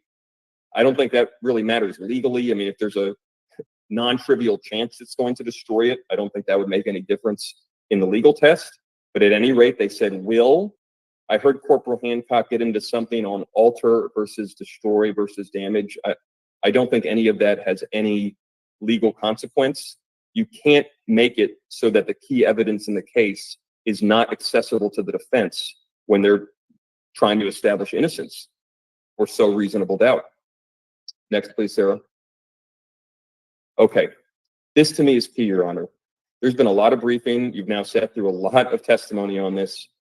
They have never given a single reason why they did not disassemble the firearm and take pictures of the internal components. knowing the risk that they would be destroyed. They haven't come up with anything. We'll talk a little bit about their argument about standard operating protocol, because that's a complete red herring. But there is no substantive reason why they didn't do that. If you look at the pretrial interview of Michael Haig, it's quoted there on the left, although our font is starting to get really small here. They say they always disassemble the firearm first. So, I mean, they know what they're doing, and they always disassemble it first. If you look on the right, this is from Friday with Corporal Hancock. You did not ask the FBI to disassemble the firearm to take pictures of it. Do you? I think it probably mean, did you? I don't know their process or how they run their testing, so I don't believe it was specifically requested from us. And she didn't ask to videotape it either. It's not about the FBI's process. It's about an investigation by New Mexico law enforcement and New Mexico prosecutors that is there to both find the truth and to protect the rights of the defendant. And they didn't do that. They didn't think about it. They knew it would be destroyed, and they did nothing to preserve the evidence for the defendant. Two more quotes on this. Again, Ziegler, this is from Mr. Ziegler. This is from his testimony on Friday. He didn't disassemble it. That's correct. I did not do that. Okay, he didn't do it. And this is really key, Your Honor. I think Mr. Spiro asked him, and you don't know if the gun had any internal damage before you did the test, correct? He's honest. He's honest. I can't verify that. I can just tell you that it had no effect on the function. That's his claim. And you don't know if the gun had been modified before you ran that test, correct? That's true. I do not. And the reason is he didn't bother to disassemble it and document what it looked like. He has no idea if that full cock notch had modifications, smoothings, scratchings, whatever, that could have caused it 1 out of 10 times or 1 out of 20 times not to catch on the sear and release that hammer. He has no idea. Next, please. Okay, and this is really egregious, Your Honor. Their own experts, the Haigs, have admitted that the test they ran was totally pointless. You heard it again today. I think it was maybe Mr. Spiro's first question this morning or this afternoon. You have the quotes there from Corporal Hancock. Mr. Spiro asked her, did you do any research on this testing? Well, I was aware that it would damage the firearm. Did you look into other options? No. Did you confer with any experts? No. Is there anything else that we haven't talked about that you did to help answer the question of whether or not to do the test? No. They didn't take any time to say, does this test make sense? And I know they're going to come back and say, well, the FBI said it was the right test. But as you know from hearing Mr. Ziegler, he had no clue what the circumstances of the incident was. He didn't know it wasn't hit with a blunt force object. He didn't know it wasn't dropped. Only thing he knew was that Mr. Baldwin said he didn't pull the trigger. He didn't know anything else. So they can't blame it on the FBI. They didn't tell them the facts. Next, please, Sarah. Okay, and this is again from Corporal Hancock's testimony on Friday. And I'm asking you at that point, did you explain in any way, shape, or form the circumstances surrounding either the pulling of the, I think you meant trigger, and what happened, or any of the circumstances that led to the incident? And I'm skipping over a few words there, but you can read it. There was actually very limited information given to them, and Mr. Ziegler confirmed that. So this isn't standard operating procedure. This isn't just what happens. They didn't tell Mr. Ziegler anything about the facts, so he had no idea whether he should be doing the mallet test. And the Haigs have now repeatedly confirmed that the test was pointless.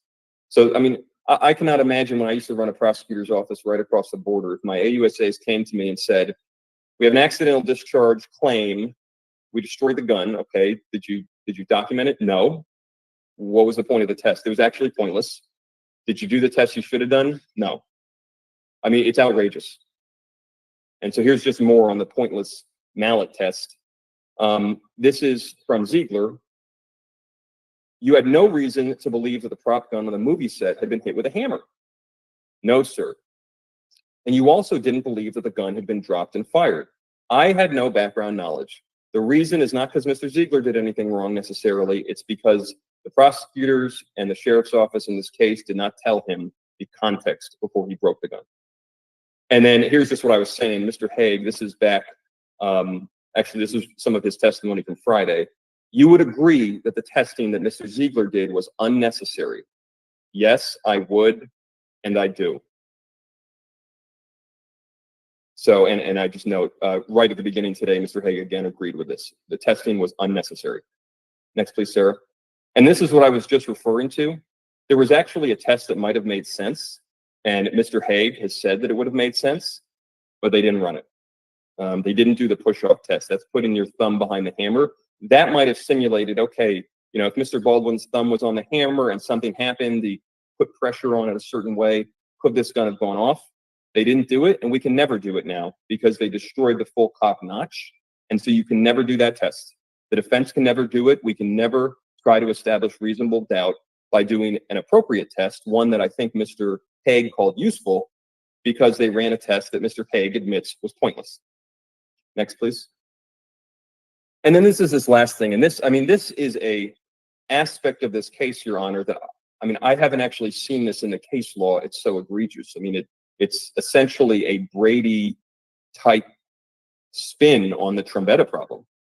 So we've been over this a lot, so I'm not going to recap everything.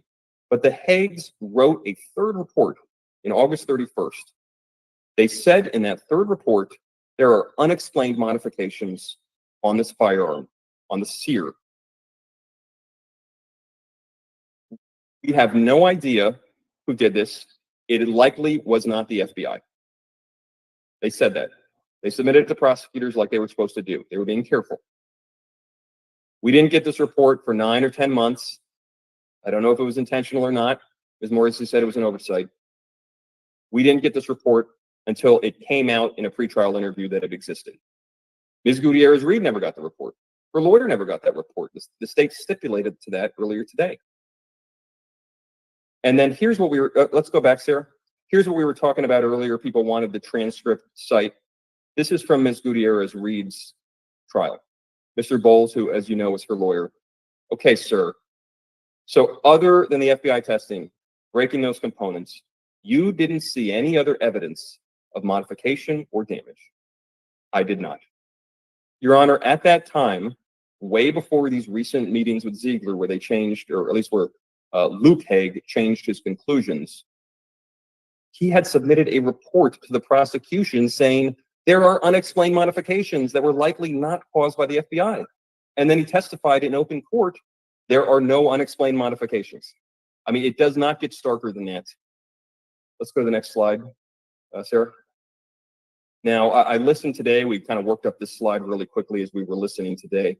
And I didn't hear any plausible explanation for the discrepancy between this third report back in August of 2023 and that categorical denial at Ms. Gutierrez-Reed's trial. I think I heard him agree at one point that it was only recently that he rejected the conclusions in that report. I believe that was in connection with that recent meeting or Zoom call with Mr. Ziegler. And he said, I think I heard him say that he had no other meetings with the state about the report beyond that recent meeting. This is, if you needed any more evidence of bad faith, not only did they not allow us to test the gun in the original state, when their own experts found out that, wait, there were other modifications here, they didn't disclose it to us. They didn't disclose it to Ms. Gutierrez-Reed. They weren't going to disclose it until we found out about it. And then they got their experts to meet and come up with some kind of an explanation. That is extraordinary bad faith. Can we go to the next slide, please? Okay, I won't go over this whole timeline because we've laid it out in the briefing, but this just shows, we can go back for a second, but this just shows the egregiousness of what happened. This report was drafted in August of 23. We did all the normal requests for discovery. We didn't even find out about the second report until an interview. And then we find out about the third report on May 21st, a month ago, when this trial is set for July. It is just extremely unfair that the state could use this technical analysis in a prosecution, given this record of what happened here. Next, please. Okay, so I'll go over the state's excuses here. And by the way, although I'm putting this all under the auspices of bad faith, a lot of this factual material is relevant to the other factors, and that's why I'm going to zip through those when we get to those, because a lot of it's the same stuff. So I think their number one response, Your Honor, is going to be, well, this was just the FBI's standard operating procedure. You've heard that elicited a lot, and it's true. Some of the cases say not absolutely, but there's kind of a presumption of good faith if they're just doing standard operating procedures. That's totally inapplicable here. One, that exception, and there's this 10th Circuit case in Bold that the parties talk about, that exception, Your Honor, is about like disposal policies. So for example, the government doesn't want to have a huge building filled with cocaine from every case ever. So they have disposal policies about cocaine. And usually it's not reasonably disputed that the substance was cocaine once there's been a test by a reputable machine. I have never heard of a policy that says we destroy the gun in an accidental discharge case. I mean, there is no policy like that. And there is no way that the government can circumvent Trombetta and New Mexico law and Youngblood by saying, you know what, that's just our policy. We just destroy the evidence. That's our policy. No, we don't document it. We just destroy it. That is not what the Supreme Court has meant by disposal policy, by standard operating procedure. They mean things that really evince that nobody was thinking about the exculpatory value. It's just we can't store mountains of cocaine in the storage facility, so we have to have some way to dispose of it. Second, and this is maybe the key here, Bold itself, which is again the key 10th Circuit case, says provided there's adequate documentation. So you got to adequately document the thing you're destroying. And so when it's cocaine, you document all your tests, how you did it, maybe you even take pictures of it. So you can't, it looks like cocaine. The defendant will have access to all of that. There was no adequate documentation here. That's the whole problem. They didn't take it apart. They didn't take pictures of it. And then finally, they keep trying to blame this on the FBI. The FBI had no clue what the circumstances of this were. Nothing. All the information Mr. Ziegler got was from TV. And all he knew is Mr. Baldwin said he didn't pull the trigger. They didn't tell them anything. The FBI does not have a standard operating procedure that says, in an accidental discharge case like this, we always run the mallet test. He's just saying there is a way to run the mallet test that we do. He's not saying the mallet test is appropriate in every case. And their own expert has now conceded it was not appropriate. And if you just see his testimony Friday, he said we asked him, you wouldn't have recommended the test I think we were saying if you knew what you knew now. He said that was not my decision. So blaming it on the FBI is not correct. They were not given the context of what happened here. Next, please. Okay, I don't know if the state's going to say this was just negligence because that's an exception. That's not enough in the case law. I haven't really heard them elicit that, but it wasn't negligence. This was knowingly destroying the firearm. And it's kind of ironic in a case conceitedly about an accident, the state could somehow get away with intentionally destroying the key evidence and depriving the defense of that evidence. Next, please, sir. Okay, and so this is something that's come out in the testimony, Your Honor, and it really cannot be credited. The state keeps saying we were not on notice that he did not that there was a defect in the gun, or that he was claiming there was a defect in the gun. But he's an actor. There's no question he was saying he did not pull the trigger and the gun went off. Clearly, any common sense understanding of that is that there was a defect in the gun that caused it to go off. Something went wrong. I mean, I'm not a car expert. If I tell the mechanic I pushed down on the brake and it did not break, I don't have to tell the mechanic, and I think that's because there's some problem with the brake fluid. I mean, you're obviously conveying that there is a defect when you say the gun went off without me pulling the trigger. So, I mean, it's almost hard to believe they keep relying on, well, he didn't tell us there was a defect. If he told us that, we would have done something different. He said the gun didn't go off. He said the gun went off without him pulling the trigger. Obviously, he was conveying to any common sense person that there was some problem with the gun. Next, please.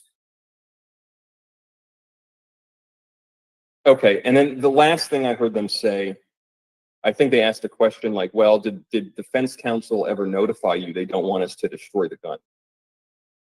Your Honor, defense counsel had no clue the state was thinking of destroying the key evidence in the case. There's nothing that would lead them to understand that a case all about a gun, the state would destroy the gun, not document it, run a pointless test without notifying defense counsel. The reality is the state didn't care about the defendant's rights, didn't care about Ms. Gutierrez-Reed's rights either, and didn't bother to notify any defense counsel of what they were about to do. And the proof of that is that they then went on not to notify defense counsel about the Hague's report saying there were pre-existing unexplained modifications. This is a pattern. This isn't something that just happened once, a mistake. This is a pattern. They did not want the defense to be able to make a case from the physical evidence of the gun, and in multiple respects, they denied the defense that opportunity. Next, please. Okay, so that's bad faith. And as I said, I'm not going to go extensively on these other factors because it's a lot of the same facts go to all these issues. But there's really overwhelming evidence, Your Honor, that the firearm was apparently exculpatory, meaning there was reason to believe it was exculpatory at the time it was destroyed. As I said, it's central to the case. Both Mr. Baldwin and other witnesses told investigators that it just went off. Witnesses, I think we mean there, Ms. Gutierrez-Reed said it could go off if you just touched the trigger. Mr. Ziegler, by the way, said Friday that the full cock notch was flatter than the other two notches. So there was visual reason to think there might be something going on here. Next, please. Okay, so this all comes from today, Your Honor. So we've already talked about the third Hague report said there were unexplained modifications. And as you heard Ms. Morrissey elicit on redirect, their explanation for that is, well, okay, even if there were unexplained modifications, and even if the FBI didn't do it as they originally thought, and as I think Mike Hague still thinks, those modifications couldn't have caused the firearm to go off. 2 points on that, Your Honor. One, we can never test that because we don't have the full cock notch. And again, this hearing's about why do we never get to make our own case and test this evidence? It's not about which expert is the most persuasive. Two, Mr. Hague misunderstands, he's a very smart guy on the technical stuff, but he misunderstands the potential relevance of those modifications. It's not just, Your Honor, that maybe the modifications could have caused the firearm to go off without the pull of the trigger. It's also that they indicate someone else was monkeying around with this firearm. And remember, we don't have the full cock notch. We have no idea if the same person who put those modifications into the sear also did something on the full cock notch. The relevance of those modifications is not just what they could have enabled to have happen. It's what they indicate about the fact that someone else we don't know was monkeying around with the internal workings of this firearm before October 21st and before it got to the FBI. They missed the relevance of that. And his explanation doesn't account for that. He admitted, I thought this was very telling, that he's never seen damage like that on the sear of another gun. And this is like the most experienced guy you can have. I mean, 57 years, he's never seen damage like that. And then this is, very telling. Ms. Morrissey dismissed the charges, and I guess she can account for exactly why she did this, but my understanding is that she dismissed the charges originally in the first indictment because she felt there was a need to investigate the condition and the possible modification of the firearm. So again, the standard here is not, is this clearly exculpatory? It's whether it was apparently exculpatory. And the prosecutors obviously thought at the time they dismissed the first indictment that there was an issue there. They thought they showed that by their own actions. Next, Sarah, please. And this is just a legal argument the state makes. It's totally wrong. They say apparently exculpatory means actually exculpatory. There's this one part of their brief, Your Honor, where they're quoting a bunch of stuff, and then they get to the last sentence of that paragraph. I wish I had the page cite on me, but I don't. It's not a quote anymore. It's just like their words, and they say actually exculpatory, and they cite Bowl, that 10th Circuit decision. Well, I mean, I looked at the page. It does not say actually exculpatory, and that makes no sense at all. I mean, essentially what they're saying is that you have to have objective evidence proving the destroyed evidence was exculpatory. Well, that test would be met in literally 0 cases. And the reason it would be met in 0 cases, Your Honor, is remember the second requirement under Trumpetta. You can't have comparative evidence that you can use. Well, guess what? If you had objective evidence that the destroyed thing was exculpatory, that means you would have comparative evidence and you could just use that. So literally, you could never win the test if it was, you have to have some kind of objective evidence establishing that it's actually exculpatory. What you need is evidence showing it was apparently exculpatory at the time they destroyed it. And we have that in spades. Next, Sarah, please. Okay, real briefly on this, because I don't really hear the state to contest this vigorously. We easily meet the second Trumpetta factor, which is that we don't have any substitute evidence we can use. And the simple reason is that the typical substitute evidence you have is you can get someone on the stand that knows the thing, knows what it looked like before it was destroyed, knows the key fact, and ask them about it. we can't do that because nobody in the state and nobody in the FBI bothered to disassemble the firearm and look at it. They certainly didn't take pictures, but they didn't even, you heard Mr. Ziegler say, he didn't bother. He didn't think he needed to. So we have literally nobody we can ask about what did those parts look like. Was the full cock notch and the way it interacted with the sear, was that a problem? What did the sear look like? What did other internal parts that were broken look like? So we have nobody we can ask about that. So there is no comparative evidence in this case. And it's a lot like this Ninth Circuit Zaragoza case. There, a woman claimed she had been forced to carry drugs across the border under duress. And she said, just look at the video of me crossing. You'll see I'm under duress. And they destroyed the video. And the government said, well, you can just call some border agent to say what she was doing. But there were no border agents who had seen her. Well, it's the same thing here. There's nobody that disassembled this firearm and closely examined the internal parts. And so there is nobody to call. Next, please. So that's Trombetta. Just quickly on the alternative ground under New Mexico law. So if we don't establish bad faith, or if you think we need bad faith plus, all the reasons we've said, this was material and prejudicial. There's reason to believe further testing would have showed that this firearm was capable of discharging without the pull of a trigger. We were denied that opportunity. The state repeatedly took steps to deny us that opportunity. And the gun is central to their theory of guilt and essential to their theory of guilt. Next, please. Just real quick here, Mr. Ziegler's testimony from Friday shows how material it is. Mr. Spiro was asking him about certain scenarios, if it could accidentally discharge. And one of the things he asked him was, what about if the notches were worn? That is a possibility. Remember, we don't have the full cock notch. They destroyed it. We can never get it back. And then he noted that the full cock notch, in his quick view, looked flatter.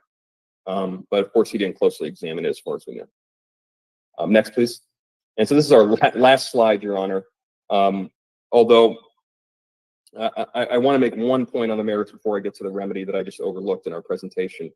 One of the things Mr. Haig has said is that, well, we know from our testing that the FBI testing must have destroyed the full cock notch. And the reason he says that is because obviously at the beginning of the FBI testing, it was staying in the full cock position. And by the time it got to the Haigs, it wasn't. And so he's drawing the inference, well, it must have been the testing that destroyed it. Here's what's important to understand about that, Your Honor.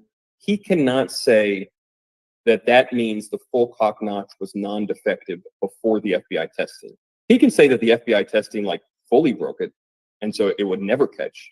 But he has no idea whether there was some minute defects in that, some issue in the way it interacted with the sear that could cause it to malfunction 1 out of 20 times, 1 out of 10 times. He has no idea. He was never given the opportunity to do that. So he cannot validly represent that he knows that all damage was done by the FBI testing, because it's impossible for him to know that. So lastly, remedy, Your Honor. In Trombetta, Justice Thurgood Marshall, who was writing for the Supreme Court, said the remedy is dismissal or suppression. We have the cite there. In this case, we think the remedy should be dismissal because Mr. Baldwin really can't put on an affirmative case for acquittal to the full extent that a criminal defendant is entitled to do without his own ability to test the gun. It's an accidental discharge case. This is not a case where the gun is tangential. The gun is core.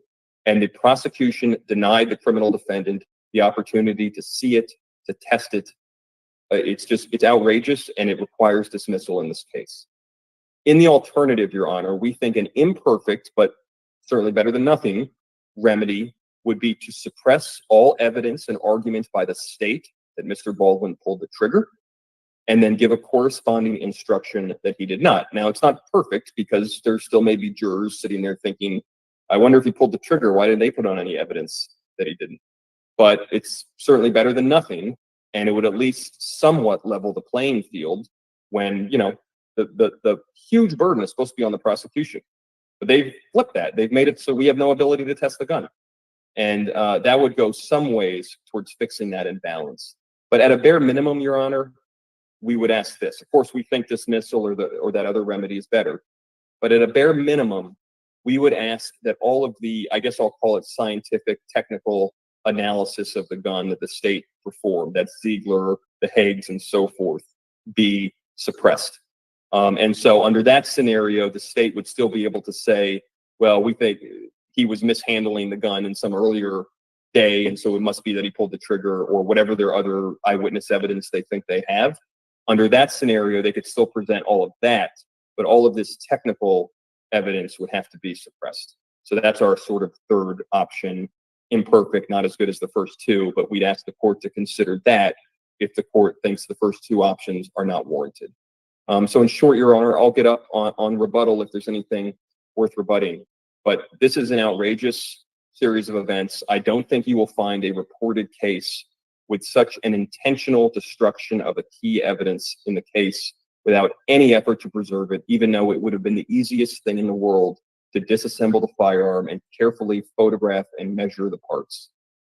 They didn't do that. This is a classic Trombetta, Youngblood, Chouinard violation, and we would ask the court for relief.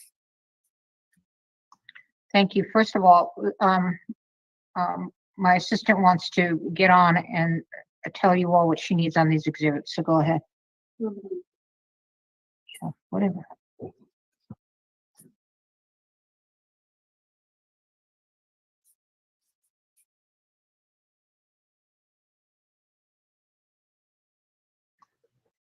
Come over here. Just over here.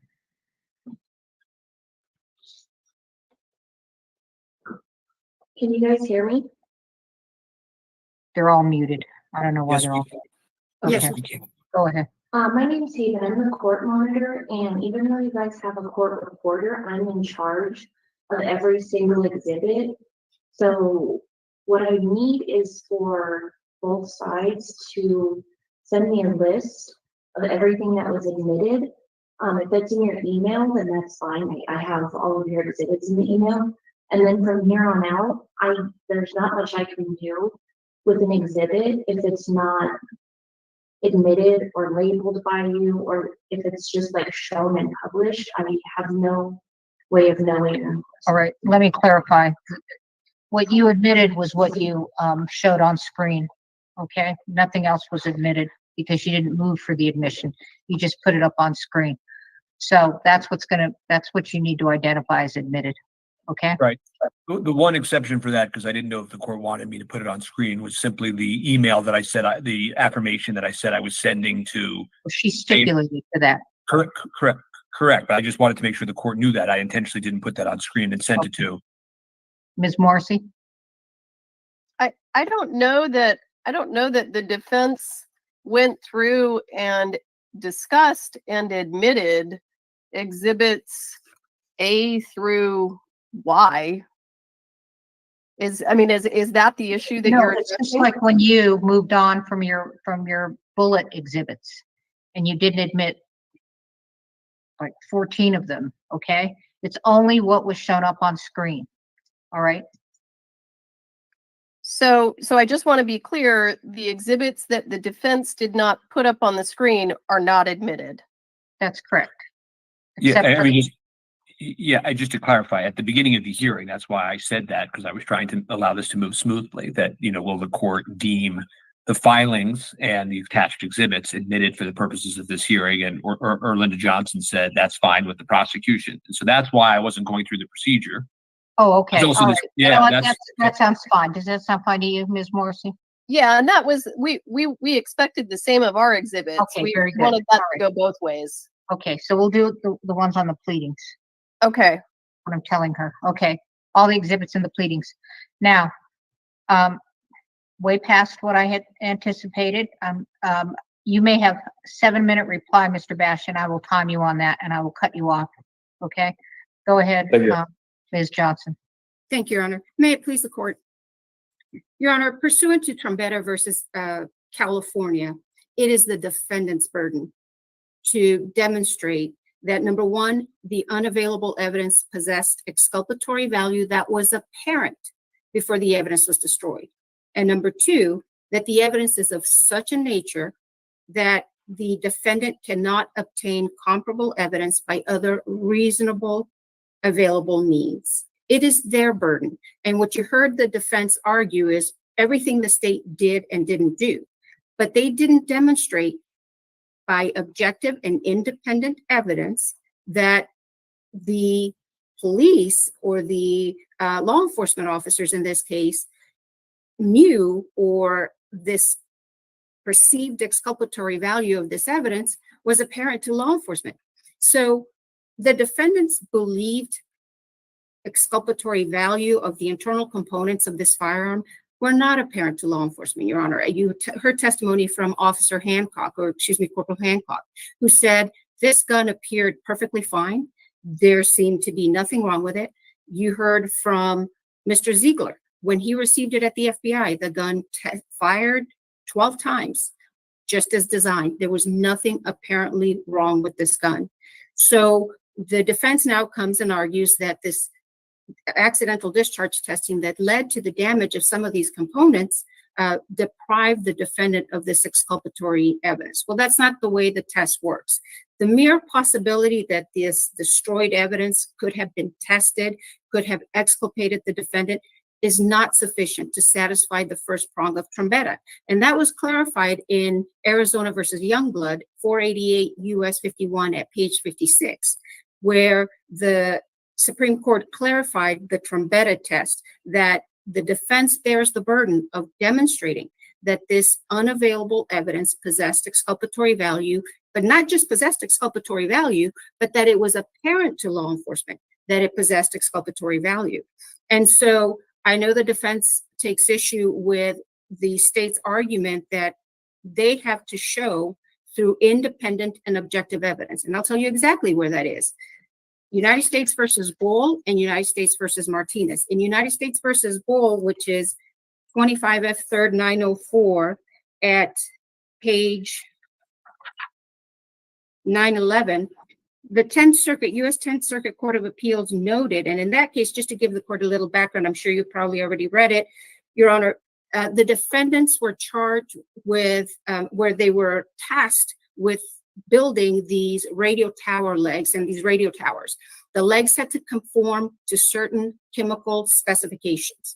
During the building of these legs, they received FAA quality reliability officer certificates that said they conform. But then, unfortunately, subsequently to their construction of these radio towers, one of them basically did not, it malfunctioned, or it essentially broke. And so Mr. Bull and his business partner get charged in federal court, and they basically tell the government through their counsel, please preserve these tower legs. We have this certificate from the FAA quality reliability officers who certified that these tower legs conformed to chemical specifications. The government, on the other hand, had testing that they had initially sent off to the University of Maine, or the part of the tower leg they sent off to the University of Maine to have it tested. That test showed that they did not conform to the chemical specifications. So in this particular test, in this particular case, the U.S. 10th Circuit Court of Appeals found and actually held that the defense didn't meet Trombetta. They didn't meet, and the analysis in that case was under Arizona versus Youngblood, despite the fact that the defense had independent objective evidence. And the reason the state brings that to the court's attention is because at page 911 of that opinion, it says, second, Bell and Bull's assertion, and I'm quoting directly from the opinion, second, Bell and Bull's assertion that the tower legs possess potentially exculpatory value was not merely conclusory, but instead was backed up with objective, independent evidence, giving the government reason to believe that further tests on the leg might lead to exculpatory evidence. We don't have that in this case, Your Honor. And that was also noted, that kind of language was noted in the U.S. 10th Circuit Court of Appeals opinion in United States versus Martinez, 744 F. 2nd 76. And in that case, the defendant was charged with possession and making explosives. Law enforcement seized the package.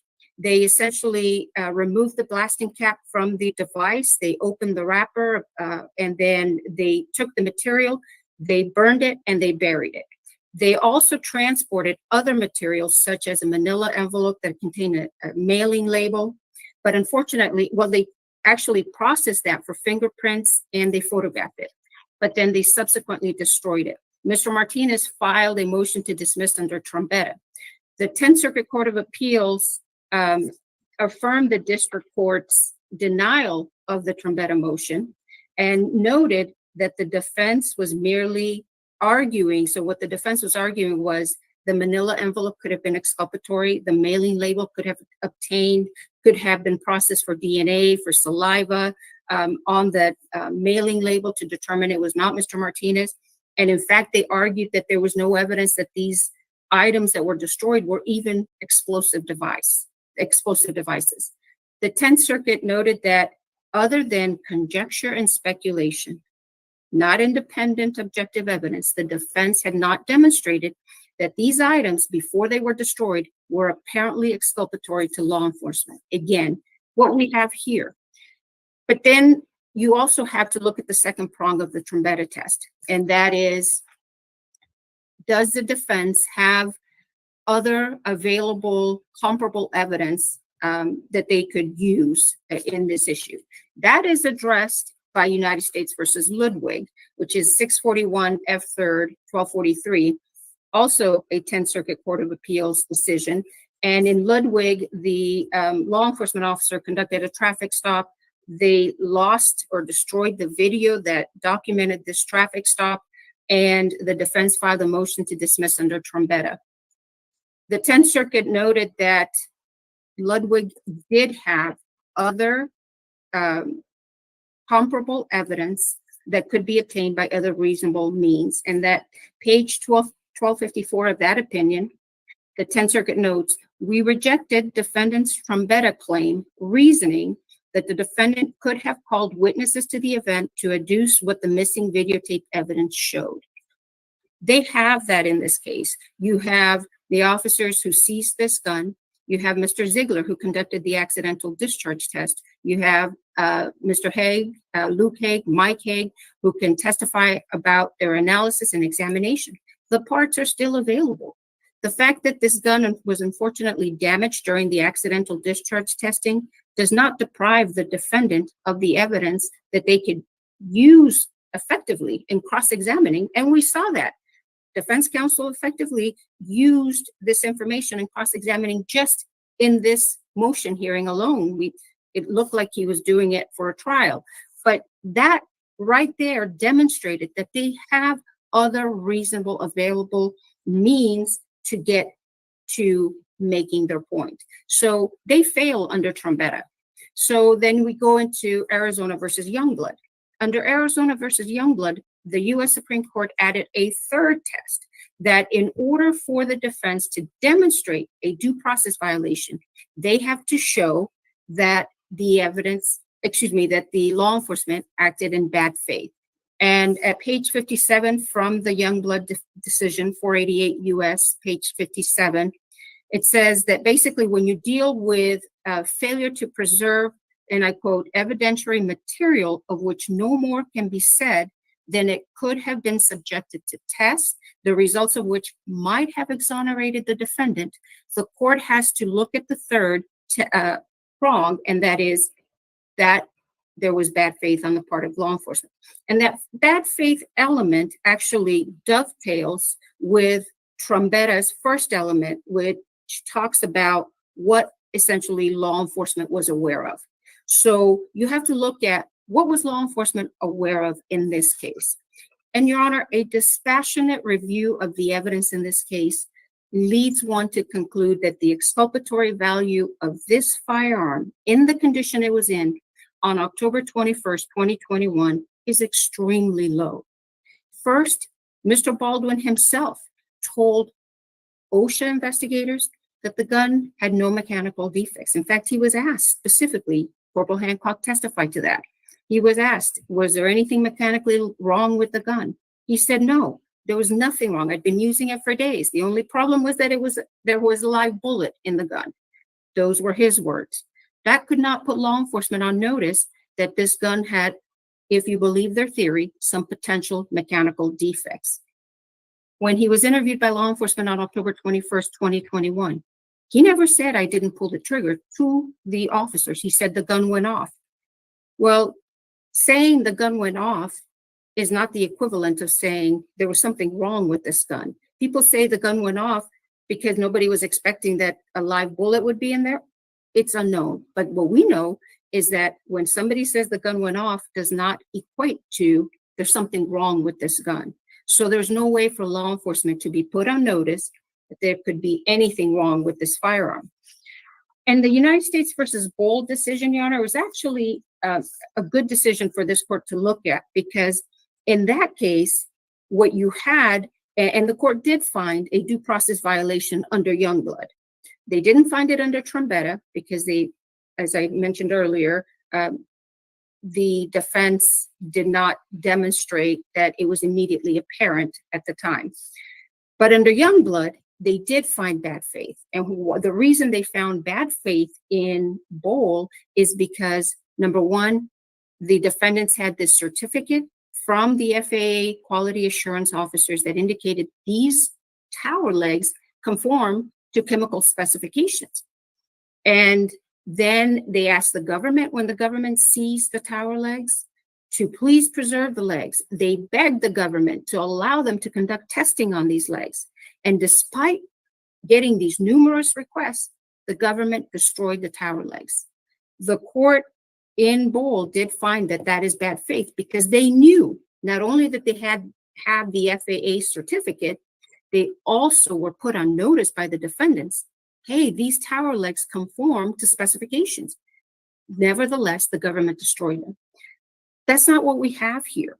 What we have here is a gun that, to everybody who handles this gun, was in perfect working order. From the man who manufactured this gun, Mr. Pieta, to the person who received it after him, to the person who bought it from EMF, to law enforcement, to Mr. Ziegler, and all the way down to the Haigs. I want to briefly just address this red herring that the defense raised about Mr. Haig's August 31st, 2023 report. First of all, Your Honor, there is no intentional wrongdoing here. Ms. Morrissey has accepted it was an oversight. She forgot to email it. But anyway, that's, I'm sure, the subject of yet another motion that's been filed before the court. But what's important there is that Mr. Haig in that report did not say there were modifications to this gun. What he said, there were irregular off-axis diagonal tool marks of an unknown origin. It seems unlikely, although it cannot be excluded, that these tool marks were made by the FBI's testing. So he doesn't say the FBI testing didn't create these. He clarifies that after he has an opportunity to speak and interview Mr. Ziegler about how he conducted that test. That does not equate, Your Honor, to bad faith at all whatsoever. That's a red herring that the defense is bringing before this court. The bottom line is that under Youngblood, under Trombetta, they fail. Under Youngblood, they fail. They cannot demonstrate bad faith, because what is really important here is, what did law enforcement know? Law enforcement knew that they received no requests from Mr. Baldwin, from his attorneys. Hey, can we look at this gun? There may have been something mechanically wrong with this gun. There was modification to this gun, was a fortuitous defense that the defense developed after the gun was damaged, or not the gun, but the internal components of the gun were damaged by the FBI testing. You have a witness who in a pretrial interview stated that he saw Mr. Baldwin pull the trigger. That's Zach Sneesby. Mr. Baldwin's own statements that the gun was working fine. And what's also important to the court's analysis, Your Honor, and I know they try to discredit what the Bold decision said, but it is nevertheless in the Bold decision. At page 912 and 913, and I quote, "Moreover, courts have held that the government does not necessarily engage in bad faith conduct when the destruction of evidence results from a standard procedure employed by the government department or agency regarding the disposal of like evidence, at least when there is adequate documentation of the destroyed evidence." And so the defense says, well, that's just about when they destroy the evidence, when they're trying to get rid of it. I would respectfully submit that that's a narrow reading of what Bold says. what Bohl says, and I will get to what Chenard says about that too in a minute, but what Bohl is basically saying is they followed standard operating procedure here. You heard testimony from Mr. Ziegler that he conducted this test pursuant to standard operating procedures by the FBI. And so therefore, Your Honor, there is no bad faith. What is different about Bohl is that the government had no innocent explanation. And that's all over that 10th Circuit opinion. The government could not provide the court with an innocent explanation of why they destroyed these tower legs after they knew all this other information about how potentially exculpatory they could be. So I would respectfully submit, Your Honor, that under the due process clause of the 14th Amendment, the defense has failed to meet their their requirements to prove both Trombetta and Youngblood, and I would respectfully request that under that standard that the court deny the motion. Now, with regard to the state law, under State versus Chenard, Your Honor, as the court is, I'm sure, intimately familiar with that case, there are 3 requirements: that the state either breach some duty or intentionally deprive the defendant of evidence. Number 2, the improperly suppressed evidence must have been material. And number 3, that the suppression of this evidence prejudiced the defendant. I want to read a passage from Chenard because I think that the defense loses at the first prong. What's important here is that these parts were damaged during a test that was done pursuant to standard procedure. At the site to Chenard is 1981 New Mexico Supreme Court decision at 96. At paragraph 16, the court notes that if this, if I can just find where material is destroyed before its significance as evidence is realized, the defendant's inability to inspect or test it does not deny him due process. But right above that, they say, thus, if the substance in the present case had been used up during testing, the state would not have breached any duty and there would have been no due process violation. So what's that telling us? What that is telling us is that if a test is used up or damaged during standard testing, there is no due process violation because the state hasn't deprived the defendant of this evidence. That's what happened here. This was one of many tests that the FBI had available. They conducted this test pursuant to standard operating procedures.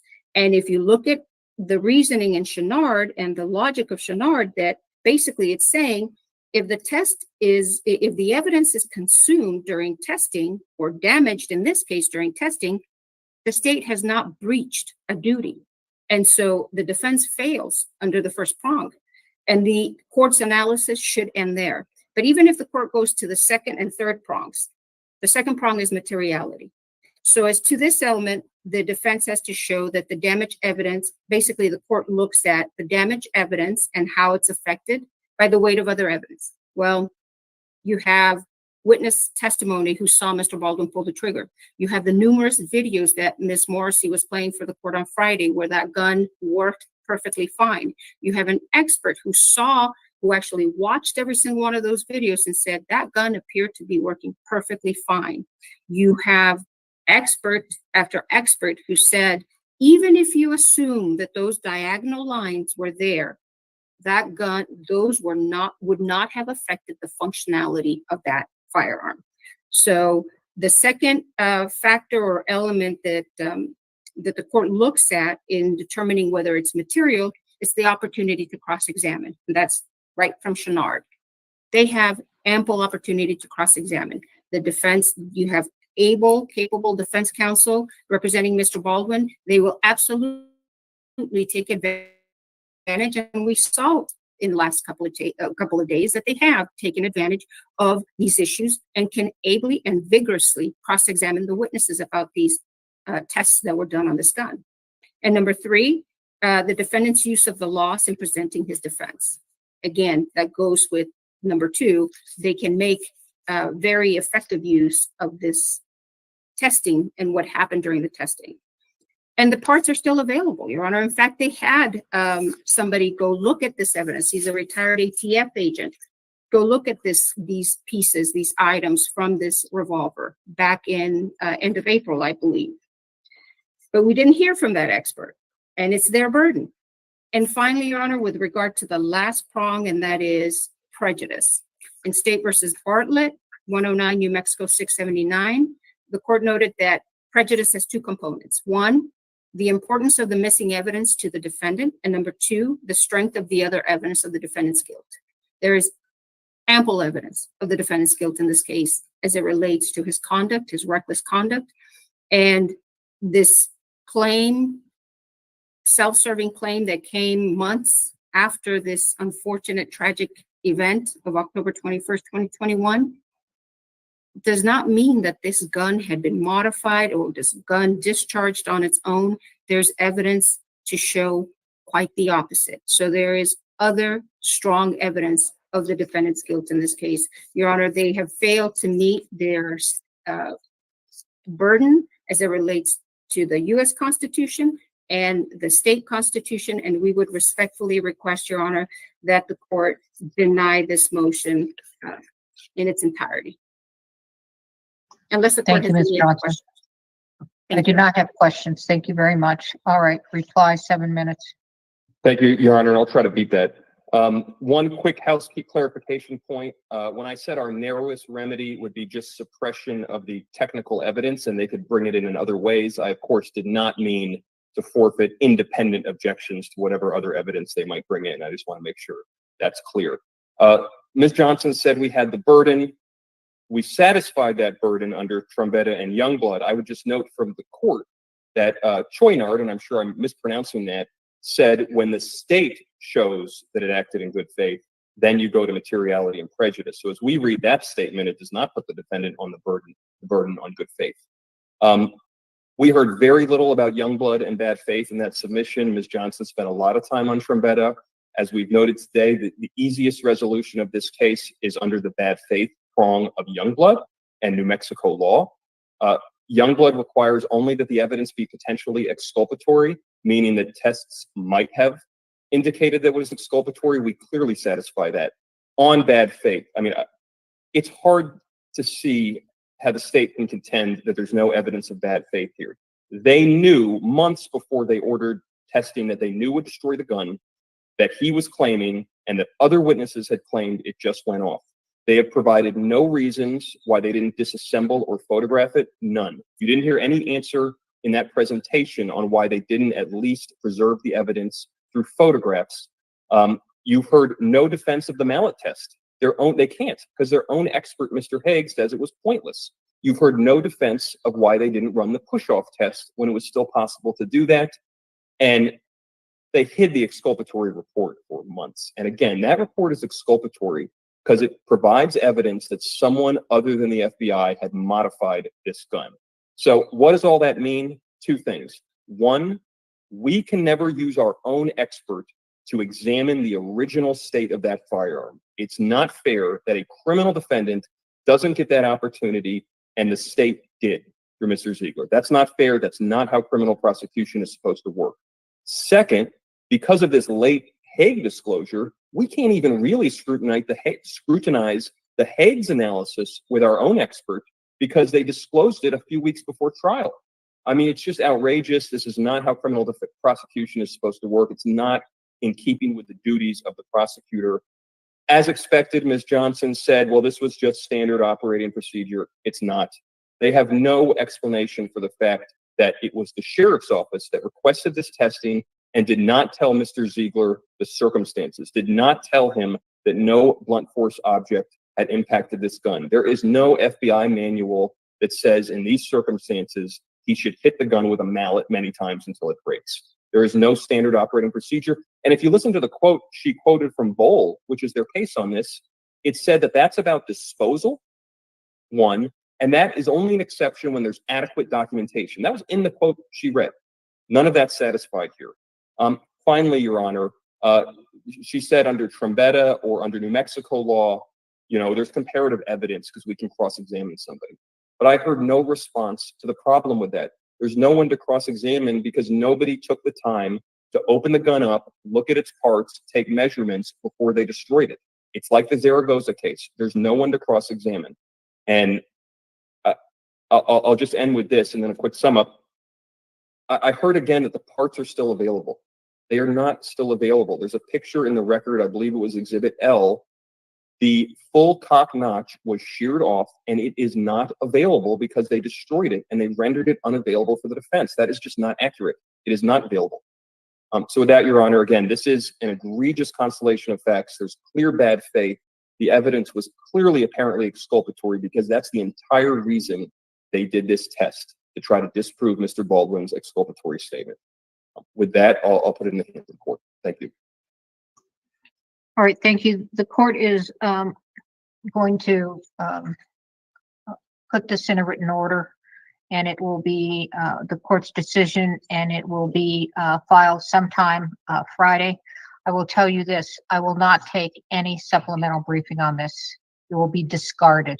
We're done arguing this case. Do not give me a supplemental briefing whatsoever on this motion to dismiss the indictment based on destruction of evidence. I'm going to move on to the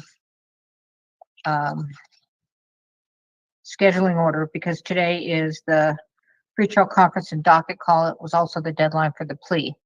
So the docket call is only to determine whether you're going to trial.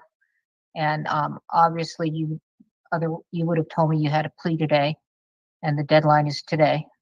So we're going to continue on with our jury selection on Tuesday the 9th, and then we're going to carry on with the trial 10th, 11th, 12th, 15th, 16th, 17th, 18th, 19th of July.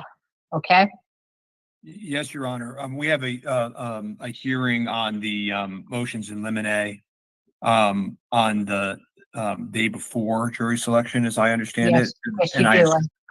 right. And I understand that will be, my understanding is that will be in person, which of course we would prefer if that's what the courts understand. Obviously, it's the court's decision, but that's what we were hoping. That's fine. I'd prefer in person. Ms. Morrissey? Absolutely. Yeah. Okay.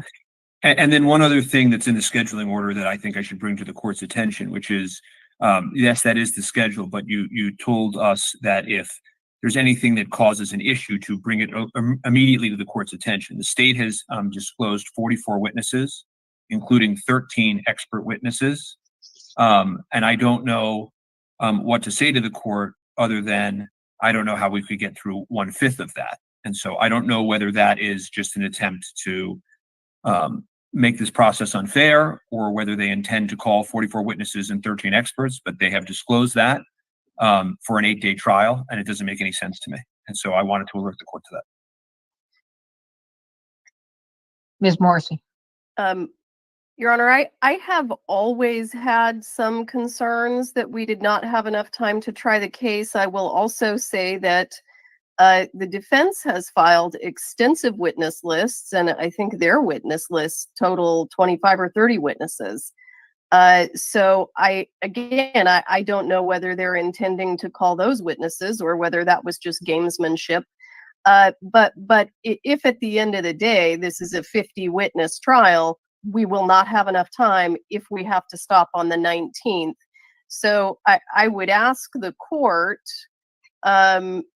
if the trial goes beyond the 19th, I mean, does the court have time to take us all the way to, let's say, the 26th of July? Your Honor, the defense. No. Wait, would you stop? We're doing the 19th. You all said the 19th. Both sides said the 19th.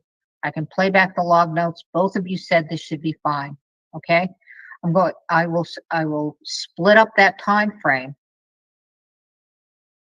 We can certainly put you on a clock, but we can talk about how much time you're going to craft here.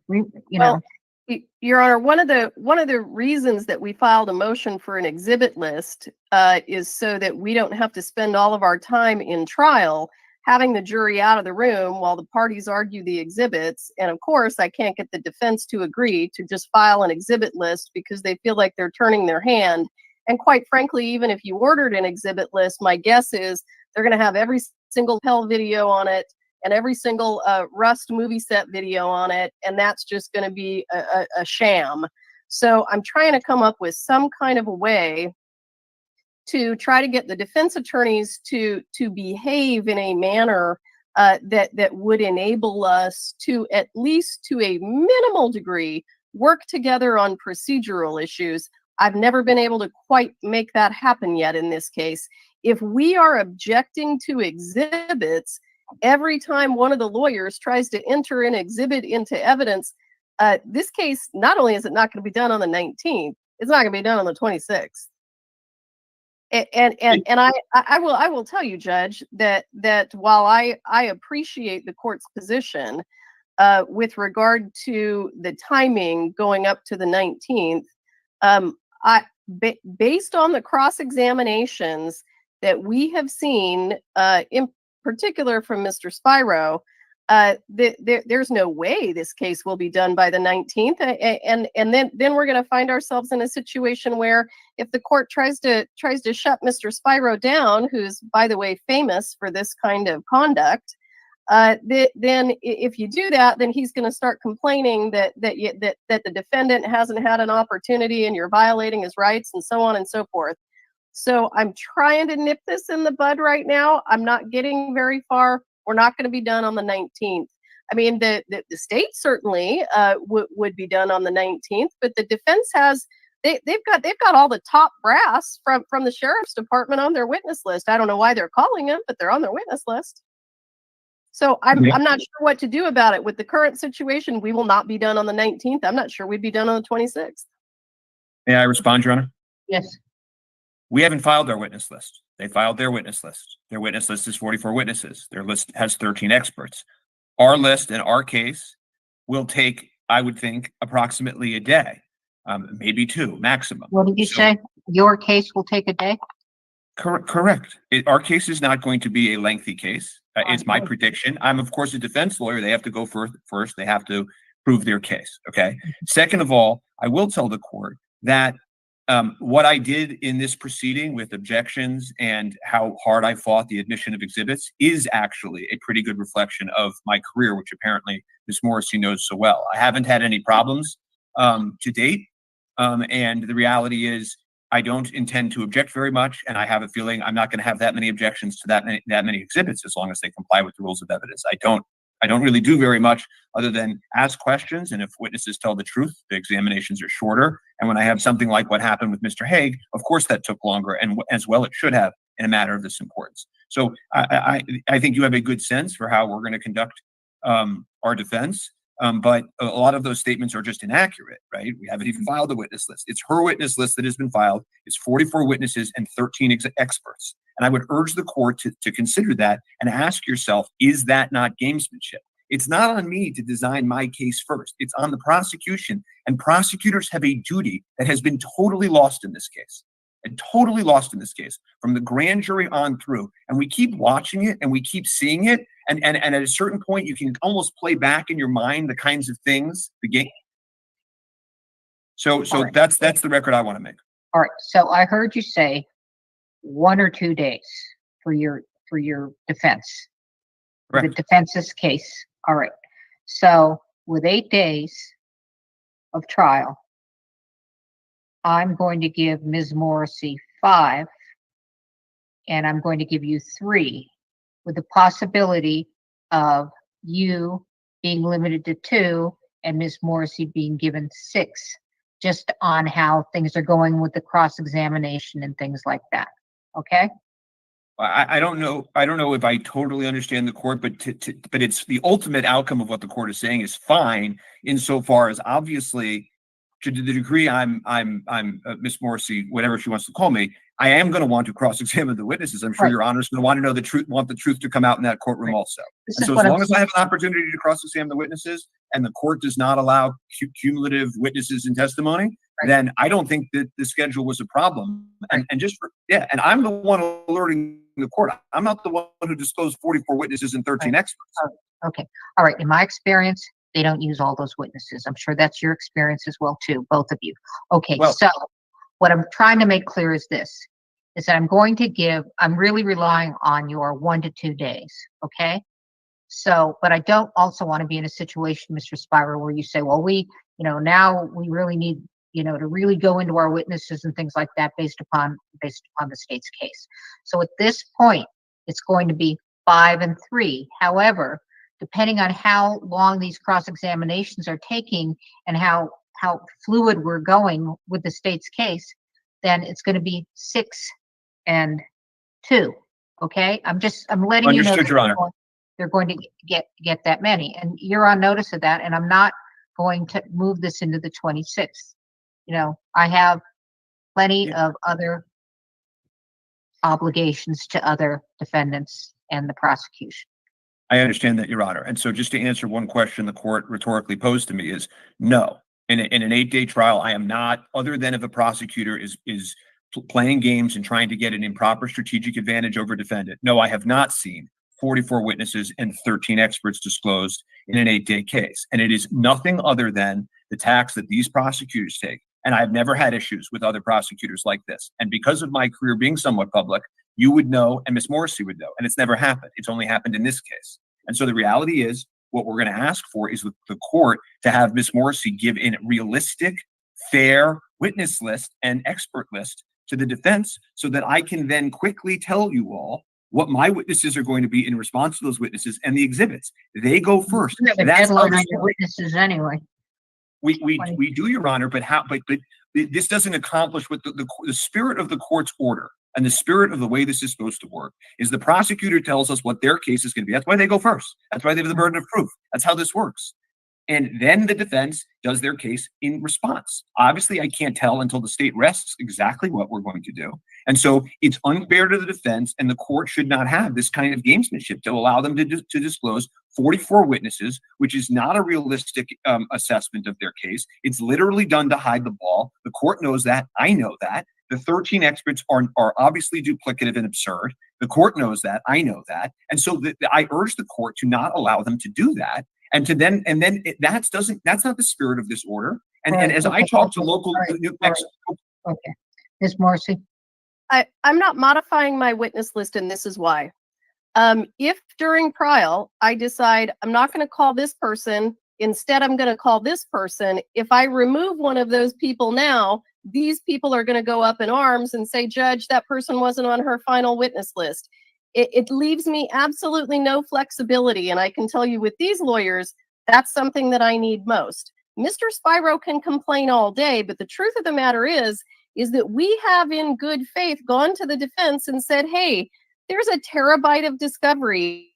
Will you guys agree to just to a deadline to file exhibit lists so that we know what you're going to be using and you know what we're going to be using? No way.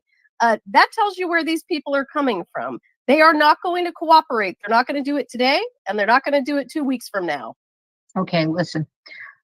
I don't know where, you say this is really surprising to you, Mr. Spiro. This is not surprising in New Mexico. If you look at the witness lists of the prosecution, this is normal. So I'm not going to make her reduce them. I have seen, even in the Hannah Gutierrez trial, that they immediately disperse the witnesses, say, I'm not going to call these 5, et cetera, et cetera.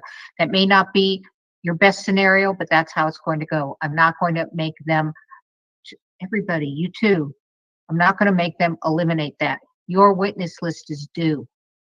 Understood, Your Honor. And I understand the court's directive. I would only ask that we be given 48 hours notice on witness order. That's all I'm asking for, with that many witnesses in 8 days. We need 24 hours on witness. At the end of the day, we're going to do what we did before. At the end of the day, they're going to tell you who they expect to call the next day. And I will do my best, but I cannot guarantee the order of witnesses if I've got people flying in and planes get delayed and this happens. I have it. It'll be reasonable. Here's the other issue that could create delay. I believe the court is intending to have voir dire last for 1 day. It is my guess with this group of defense attorneys, that's not going to happen. So maybe we want to address that, because if voir dire goes into 2 days, 2.5 days, we got problems. I've never not picked a jury in 1 day. I can't imagine that this would be the first time. And by the way, I don't know.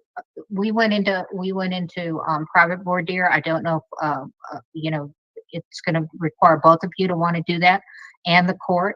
It depends on how things are going with the jury and whether anybody's going to likely taint the jury and we need to go private. But the other thing is we're calling 39 at a time. And so there's not going to be 79 waiting. There's going to be 39 and we're going to get the next 39. And that way you are going to be able to formulate on each panel, whether we need to the next panel. That makes sense and understood, Your Honor. Final issue for me is authentication. We have proposed, and this is another thing that I would urge the state and the court to simply agree to the authentication of police records, police lapels, 911 calls, those things that the state produced, official police records. State has not agreed to that. Any caveat that I give on how long my case or my crosses take depends upon that. I don't want to be, and no prosecutor has ever made me require somebody to then sit there and watch it and say, yes, this really is, and the jury goes out of the room and this and that. All I'm asking for is an authentication stip for police records, police recordings, and official documents of the state of New Mexico. All they need to do, we would have agreed to this weeks ago. All they need to do is tell us which exhibits they want us to stipulate to. Instead of doing that, they sent an email that said, will you agree to stipulate to every single lapel video? My response is no. And this is what prompted our motion for an exhibit list. Because what they want to do is they want to say, will you stipulate to the rest videos? Will you stipulate to the lapel videos? I'm happy to engage in stipulation. Tell me what you want me to stipulate to. I will do the same, and then things will go smoothly. If these people will not tell me what they want me to stipulate to, Carrie, we want to get this video in and we want to go from this minute to this minute. Do you have any objections? Should there be any redactions? Let's do it. They won't do it. All right, listen, I'm ordering you all to go through and see what you can stipulate to, and I want that stipulation before me on the motion in limine day, which is July 8th. And how many, with respect to exhibits, let me hear why you would not want to stipulate to exhibits, or at least have them known ahead of time. Well, I'm perfectly happy. I think the word stipulate and the word authenticator being merged here. What we asked for was an authentication stipulation, just as authentication. Okay, authentication stipulation. That's due in the motion in limine day. Okay. The second thing is, well, we have their witness list and their exhibit list. I'm happy to, as I do in all of my cases, provide a list back to them. I'm happy to do that. So I'm not opposing providing exhibits prior to the motion in limine day. I'm not objecting to that at all. Ms. Morrissey. They filed a response in opposition to our motion for an exhibit list. I got it. I'm relying on Mr. Spiro. Okay. So when can you exchange exhibits? As soon as I have the state's exhibit list, we can respond within 48 hours. Why can't they be simultaneous? They tell us their exhibit. No. Okay. No. You know what? I'm not going to referee everything. Okay. You all are going to do things professionally and in good faith. So get your exhibit list out, Ms. Morrissey, and then in 24 hours he will get his exhibit list out. Okay, let me give a deadline then for my exhibit list. I'm not prepared. Okay, I'm gonna summarize this. Okay, so stipulation on authentication of exhibits that the defense wants in. What about? And I don't think the state needs that. And I will agree to those things if they tell me specifically the pieces of evidence that they want me to. You're going to have to, Ms. Morrissey, because they're going to have to file it on July 8th. No, where's it? We need to know their exhibits way before July 8th, and they need to know ours. July 8th will leave everybody hamstrung. We'll still be arguing during trial. Well, what I would, okay.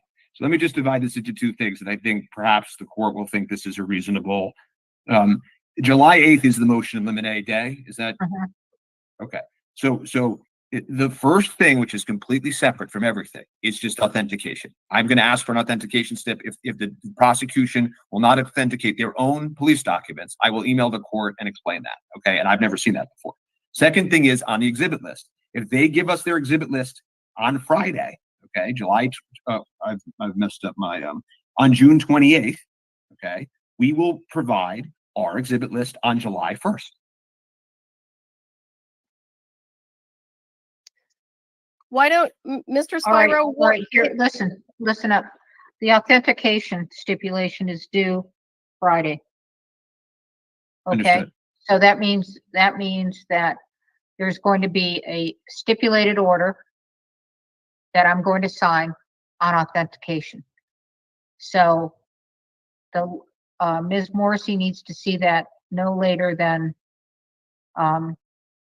get that to Ms. Morrissey on the 26th, and then Ms. Morrissey, I want you to look at it and you know, if you can't stipulate to it, then we'll have to address it later, but I'm not going to have a hearing on it.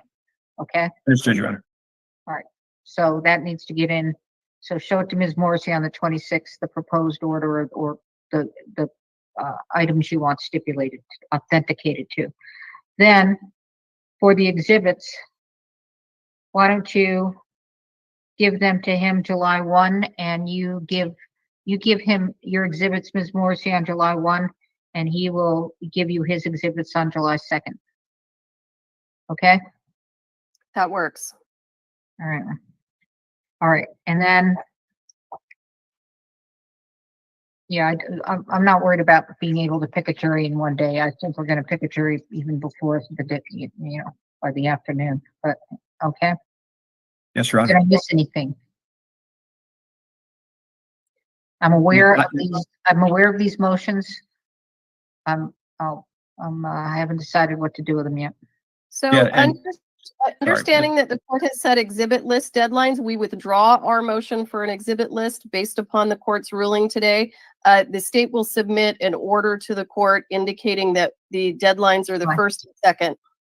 Perfect. Okay, what else? This isn't going to get continued. And even though I'm going to get that order in by Friday, do not think that that means stop working for trial. Hello, you've seen Frozen. I'm not frozen, Your Honor.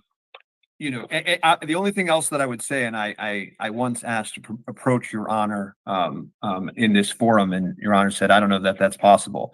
But any guidance, I mean, one thing that can reduce the court's time, and maybe simplify this, if any guidance that the court were to have on any of these issues, you were able to, on a teleconference or otherwise, give us all a heads up. So, for example, and I don't want to pick on the state, but if you were to say there aren't going to be 13 experts, okay, or you were going to tell me that certain parts of this case, we're not going to have a civil negligence case about how movies worked on Westerns in the 1950s. I mean, that would help, and you would have less motions in limines, and it would force the parties to. So that would be an ask from the defense, and I think it would end up being a blessing for the entire proceeding and for the court's time. Well, what I'm hearing is you want her to, you want the court to tell her to limit her witness list. No, I don't mean that one. I just mean on any issue, frankly. It's not that. I mean, we talked about that issue. I just mean if the court had guidance, say at some point in a 10-minute teleconference saying, listen, I've looked at this. I'm not deciding the motions in limine. I'm not deciding things, but this is how I see this going. I think it would do a world of good and pushing the parties to simplifying this matter so that we can have a fair trial in front of a jury. Okay, so what I hear you say is, can we without this public forum, you go first, you go second, you go 3, 4, 5, that if the court's inclined to do this, it's by email? Well, the court can do it however. Or by conference? Yeah, or teleconference or whenever the court wants. The court can give guidance right now in front of whoever. I don't know if anybody's listening, but if anybody's listening, I you feel can do it sorry right. for them that they're missing dinner. Yes. Yeah. So you can do it now. I'll take guidance. I always take guidance from the court. But if the court would want to have a more informal proceeding, I think I do not want to have that, because I do not want because everything is appealable, and it's got to be on the record, and it's got to be Understood. I just want to put this on the record. The state has the burden, so I'm going to need to call as many witnesses as I need to call in order to try to meet that burden. I can't just cut my witness list in half. Nobody's That's asking where I'm you, gonna be. nobody's asking you to. I'm giving you 5 to 6 days, and that's plenty. Okay? All right. Thank you, Your Honor. Not anybody's first rodeo, okay? All right, have a good evening. And, Thank you. please, you know, the press is gonna hound, where's this order? Where's this order? Please don't participate in that. Every order will be at least by Friday on these, pretrial motions, okay? Thank you. All right, thank you for your presentations. We're in recess. Thank you, Your Honor. Thank you, Your Honor.